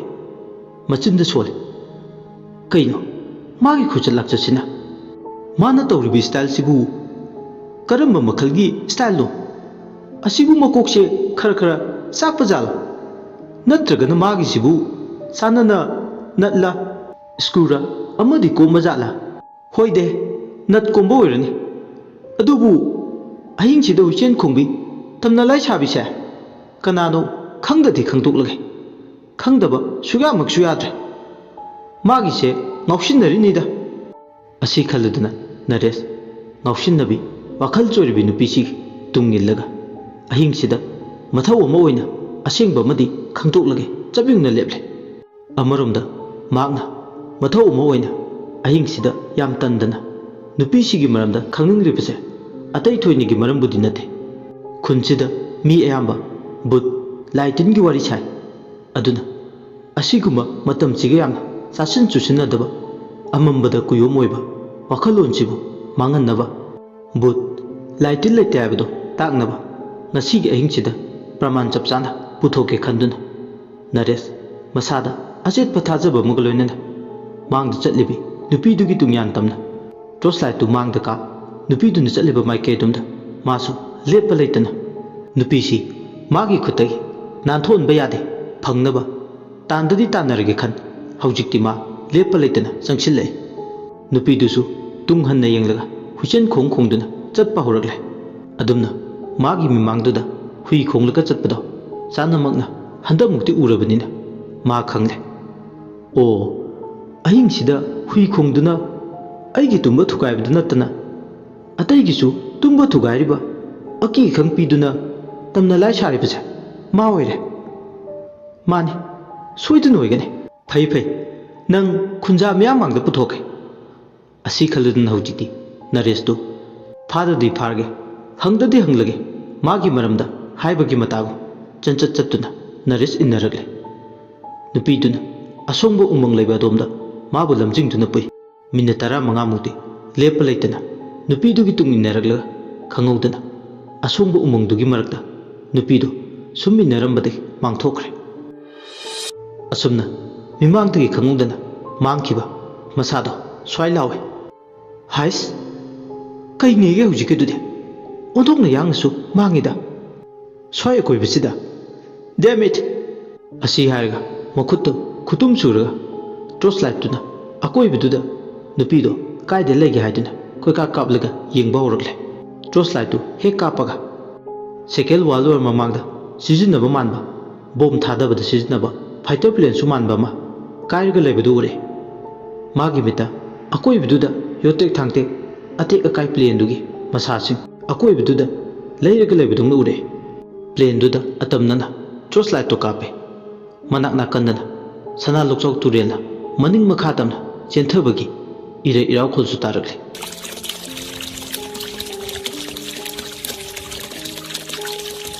ꯉꯁꯥꯏꯈꯩꯗꯤ ꯅꯨꯄꯤꯗꯨꯒꯤ ꯈꯣꯡꯒꯨꯜ ꯂꯩꯔꯛꯄꯗ ꯃꯥꯡꯈꯤꯕꯗꯨꯅ ꯃꯔꯝ ꯑꯣꯏꯔꯒ ꯊꯣꯏꯅ ꯈꯟꯖꯤꯜꯂꯨꯗꯕꯅꯤ ꯑꯗꯨꯕꯨ ꯍꯧꯖꯤꯛꯇꯗ ꯚꯥꯞ ꯑꯣꯏꯔꯦ ꯇꯨꯔꯦꯜꯗꯣ ꯌꯥꯝ ꯅꯛꯅ ꯆꯦꯜꯂꯦ ꯇꯨꯔꯦꯜ ꯂꯩꯕ ꯑꯗꯣꯝꯗ ꯇꯣꯔꯆ ꯂꯥꯏꯠ ꯃꯉꯥꯜꯗꯨ ꯀꯥꯞꯁꯤꯜꯂꯨꯕꯗ ꯍꯤꯗꯦꯟ ꯃꯇꯥ ꯑꯗꯨꯗ ꯍꯤ 3 ꯑꯇꯦꯛ ꯑꯀꯥꯏ ꯑꯣꯏ ꯐꯤꯕꯝ ꯆꯥꯗꯅ ꯂꯩꯔꯝꯕꯗꯣ ꯃꯃꯤꯠꯇ ꯎꯔꯦ ꯑꯗꯨꯝꯅ ꯑꯀꯣꯏꯕꯗꯨꯗ ꯀꯔꯤ ꯀꯔꯤ ꯂꯩꯒꯦ ꯍꯥꯏꯗꯨꯅ ꯀꯣꯏꯌꯦꯡ ꯌꯦꯡꯂꯛꯄꯗ ꯃꯥꯒꯤ ꯇꯣꯔꯆ ꯂꯥꯏꯠꯇꯨꯅ ꯍꯤꯒꯤ ꯍꯤꯔꯨꯕꯥꯛꯇ ꯀꯥꯞꯁꯤꯜꯂꯨꯕ ꯃꯇꯝꯗ ꯍꯤꯗꯨꯒꯤ ꯃꯅꯨꯡꯗ ꯁꯔꯨ ꯄꯣꯂꯥꯡ 3ꯃꯨꯛ ꯌꯥꯎꯔꯒ ꯂꯩꯕꯗꯣ ꯃꯃꯤꯠꯅ ꯎꯔꯦ ꯃꯗꯨ ꯎꯕꯗ ꯁ꯭ꯋꯥꯏ ꯂꯥꯎꯏ ꯃꯁꯥ ꯄꯨꯝꯕ ꯇꯨ ꯈ꯭ꯌꯥꯎ ꯈ꯭ꯌꯥꯎ ꯆꯨꯡꯉꯤ ꯅꯍꯥꯟꯒꯩ ꯑꯁꯨꯛ ꯀꯨꯏꯅ ꯁꯥꯡꯂꯕ ꯃꯇꯝꯁꯦ ꯊꯣꯏꯅ ꯑꯀꯤꯕ ꯐꯥꯎꯗꯕꯅꯤ ꯑꯗꯨꯕꯨ ꯉꯁꯤꯗꯤ ꯃꯥ ꯑꯀꯤꯕ ꯐꯥꯎꯕꯗꯧꯅꯁꯨ ꯃꯁꯥꯗ ꯇꯧꯏ ꯃꯤꯠꯅ ꯎꯕꯗꯣ ꯍꯧꯖꯤꯛꯄꯨ ꯃꯤꯅꯝꯕ ꯌꯥꯔꯤꯕ꯭ꯔꯥ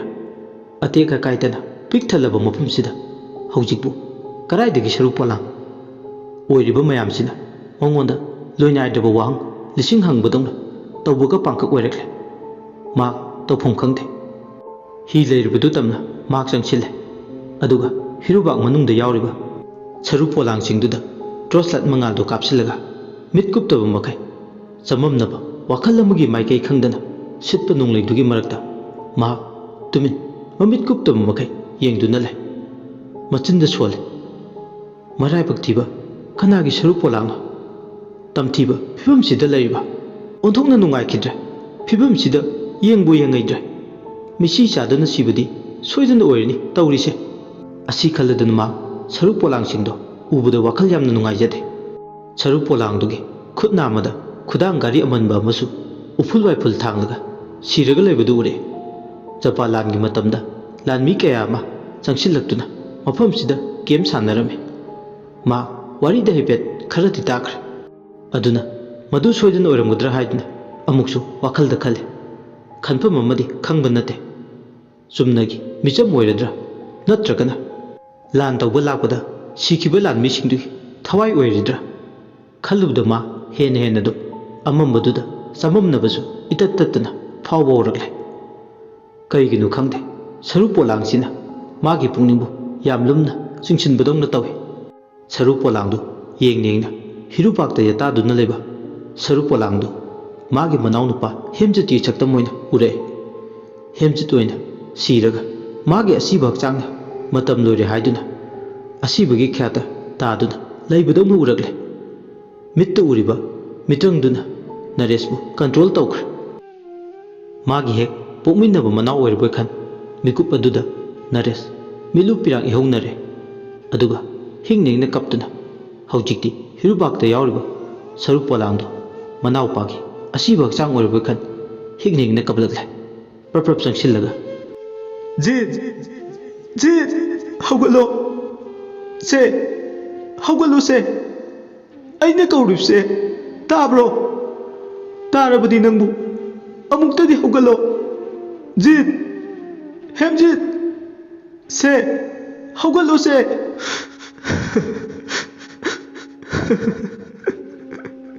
ꯑꯁꯤ ꯍꯥꯏꯔꯒ ꯁꯔꯨ ꯄꯣꯂꯥꯡꯗꯣ ꯃꯅꯥꯎꯄꯥꯒꯤ ꯑꯁꯤꯕ ꯊꯋꯥꯏ ꯌꯥꯎꯗ꯭ꯔꯕ ꯍꯛꯆꯥꯡꯅꯤ ꯈꯟ ꯅꯔꯦꯁ ꯑꯍꯤꯡ ꯑꯗꯨꯗ ꯍꯤꯡꯅ ꯀꯞꯂꯦ꯫ ꯅꯔꯦꯁ ꯀꯞꯈꯩ ꯀꯞꯂꯨꯔꯒ ꯋꯥꯈꯜ ꯇꯥꯔꯛꯑꯦ꯫ ꯃꯥꯒꯤ ꯃꯈꯨꯠꯇꯨꯅ ꯁꯔꯨ ꯄꯣꯂꯥꯡꯗꯣ ꯃꯊꯥꯗ ꯀꯣꯜꯂꯒ ꯀꯞꯄꯒ ꯂꯩꯔꯝꯕꯗꯨ ꯎꯕꯗ ꯃꯁꯥ ꯃꯊꯟꯇ ꯍꯪꯒꯣꯏꯕ ꯐꯥꯎꯋꯦ꯫ ꯑꯀꯤꯕꯅ ꯂꯥꯛꯍꯜꯂꯦ꯫ ꯀꯔꯤꯅꯣ ꯃꯥꯅ ꯉꯁꯤ ꯇꯧꯔꯤꯁꯤꯡꯁꯦ? ꯃꯪꯂꯤꯕ꯭ꯔꯥ ꯅꯠꯇ꯭ꯔꯒꯅ ꯑꯁꯦꯡꯕ ꯇꯥꯏꯕꯪꯗ ꯃꯪꯂꯥꯛꯅꯔꯤꯕ꯭ꯔꯥ ꯅꯠꯇ꯭ꯔꯒꯅ ꯇꯨꯝꯗꯅ ꯃꯪꯂꯤꯕ꯭ꯔꯥ? ꯑꯁꯤ ꯈꯜꯂꯨꯕꯗ ꯃꯗꯣꯝ ꯋꯥꯖꯕ ꯍꯧꯔꯛꯂꯦ꯫ ꯅꯔꯦꯁ ꯁꯔꯨ ꯄꯣꯂꯥꯡꯗꯣ ꯐꯠ ꯂꯥꯎꯅ ꯃꯈꯨꯠꯇꯨꯅ ꯐꯠ ꯂꯥꯎꯅ ꯍꯥꯟꯅꯒꯤ ꯃꯐꯝꯗꯨꯗ ꯍꯤꯔꯨꯕꯥꯛ ꯃꯅꯨꯡ ꯑꯗꯨꯗ ꯁꯔꯨ ꯄꯣꯂꯥꯡ ꯑꯗꯨ ꯊꯝꯃꯦ꯫ ꯁꯔꯨ ꯄꯣꯂꯥꯡ ꯑꯗꯨ ꯃꯐꯝ ꯆꯥꯅ ꯊꯝꯕꯒ ꯃꯁꯥꯗꯣ ꯄꯥꯈꯠꯄ ꯊꯀꯠꯄ ꯈꯔ ꯇꯧꯔꯝꯕꯗꯨ ꯍꯦꯛ ꯇꯥꯏ꯫ ꯃꯍꯥꯛ ꯃꯁꯥꯗꯨ ꯂꯩꯇꯥꯔꯦ꯫ ꯅꯔꯦꯁꯅ ꯃꯐꯝꯁꯤ ꯃꯇꯥ ꯑꯃꯅꯤ꯫ ꯑꯩ ꯃꯐꯝꯁꯤꯗ ꯀꯨꯏꯅ ꯄꯟꯊꯗꯨꯅ ꯂꯩꯕ ꯐꯒꯗꯕ ꯃꯥꯟꯗꯦ꯫ ꯌꯥꯔꯗꯤ ꯃꯄꯥꯁꯦ ꯂꯥꯟꯊꯣꯛꯂꯒ ꯑꯩꯒꯤ ꯇꯦꯟ ꯂꯩꯕꯗꯨ ꯃꯄꯥꯗꯨ ꯇꯝꯅ ꯆꯠꯍꯧꯕꯅ ꯐꯅꯤ꯫ ꯑꯩ ꯏꯁꯥꯒꯤ ꯄꯨꯟꯁꯤ ꯃꯥꯡꯕ ꯌꯥꯕ ꯌꯥꯝꯅ ꯔꯤꯁꯀꯤ ꯑꯣꯏꯕ ꯊꯕꯛꯇꯤ ꯇꯧꯗꯕꯅ ꯐꯩ ꯈꯜꯂꯦ꯫ ꯃꯐꯝꯁꯤꯗꯒꯤ ꯁꯃꯥꯏ ꯂꯩꯗꯨꯅ ꯆꯠꯄꯅ ꯑꯩꯒꯤ ꯑꯆꯨꯝꯕ ꯑꯐꯕ ꯈꯣꯡꯊꯥꯡ ꯑꯣꯏꯒꯅꯤ꯫ ꯑꯁꯤ ꯈꯜꯂꯗꯨꯅ ꯅꯔꯦꯁ ꯃꯁꯥꯗꯨ ꯏꯊꯛ ꯊꯛꯀꯠꯂꯗꯨꯅ ꯍꯤꯗꯨꯒꯤ ꯑꯇꯦꯛ ꯑꯀꯥꯏ ꯃꯔꯛ ꯑꯗꯨꯗ ꯂꯦꯞꯇꯨꯅ ꯂꯩꯔꯝꯕꯗꯒꯤ ꯃꯥꯒꯤ ꯇꯦꯜ ꯂꯩꯕ ꯃꯐꯝ ꯑꯗꯨ ꯌꯧꯅꯕ ꯃꯥꯏꯀꯩ ꯑꯗꯣꯝꯗ ꯈꯣꯡ ꯊꯥꯡꯕ ꯍꯧꯔꯛꯄꯗ ꯉꯥꯏꯔꯤ꯫ ꯈꯣꯡꯊꯥꯡ 2-3ꯃꯨꯛꯇꯅꯤ ꯍꯥꯏꯕ ꯌꯥꯏ꯫ ꯎ ꯑꯃꯒꯤ ꯆꯥꯎꯔꯕ ꯃꯁꯥ ꯃꯔꯦꯟ ꯑꯃ ꯈꯪꯍꯧꯗꯅ ꯇꯦꯛꯇꯨꯅ ꯇꯥꯔꯛꯂꯦ꯫ ꯃꯥꯅ ꯈꯣꯡ ꯊꯥꯡꯗꯨꯅ ꯂꯥꯛꯂꯤꯕ ꯃꯄꯥꯗꯨꯃꯛꯇꯅꯤ꯫ ꯃꯍꯥꯛ ꯈꯪꯄ꯭ꯔꯦꯛ ꯈꯪꯉꯤ ꯆꯥꯎꯈ꯭ꯔꯕ ꯎꯗꯨꯒꯤ ꯎꯔꯦꯟ ꯃꯁꯥꯗꯨꯅ ꯈꯪꯍꯧꯗꯅ ꯇꯦꯛꯇꯨꯅ ꯇꯥꯔꯛꯄꯗꯨ ꯃꯍꯥꯛ ꯃꯁꯥꯗꯨ ꯄꯥꯈꯠꯂꯦ꯫ ꯀꯔꯤꯒꯨꯝꯕ ꯎꯗꯨꯒꯤ ꯃꯁꯥ ꯃꯔꯦꯟꯗꯨꯅ ꯇꯦꯛꯇꯨꯅ ꯇꯥꯔꯛꯂꯤꯕꯗꯨꯅ ꯃꯥꯒꯤ ꯀꯣꯛꯊꯛꯇꯒ ꯅꯟꯊꯔꯝꯂꯕꯗꯤ ꯀꯔꯤ ꯑꯣꯏꯒꯅꯤ? ꯑꯁꯤ ꯈꯟꯕꯗ ꯃꯥ ꯀꯣꯛꯆꯥꯎꯕꯤ ꯀꯥꯏ꯫ ꯎꯗꯨꯒꯤ ꯃꯁꯥ ꯑꯇꯦꯛꯄꯗꯨꯅ ꯍꯧꯖꯤꯛꯇꯤ ꯃꯥꯅ ꯆꯠꯀꯗꯕ ꯂꯝꯕꯤꯗꯨꯗ ꯐꯩꯖꯤꯜꯂꯒ ꯆꯠꯄ ꯌꯥꯔꯣꯏ ꯍꯥꯏꯕꯒꯤ ꯃꯇꯥꯒꯨꯝ ꯏꯊꯤꯡꯗꯨꯅ ꯄꯟꯊꯤꯡꯗꯨꯅ ꯉꯥꯏꯈꯣ ꯅꯪ ꯃꯐꯝꯁꯤꯗꯒꯤ ꯈꯣꯡꯐꯝ ꯑꯃꯇ ꯍꯦꯟꯐꯔꯣꯏ ꯍꯥꯏꯕꯒꯤ ꯃꯇꯥꯒꯨꯝ खामदुना लेख्रे अकीबना माबु लांगोई चनबदौना तवे असुमना इपा पाकना इथक थकलदना उदुना नलमलबदे सोंगमलबदे मंगोंदा थेंगलमलबदे मा करम फिबमदा लेरंगने हंजन हंजन मागे कोकता खंदुना लेबा वाखलसिना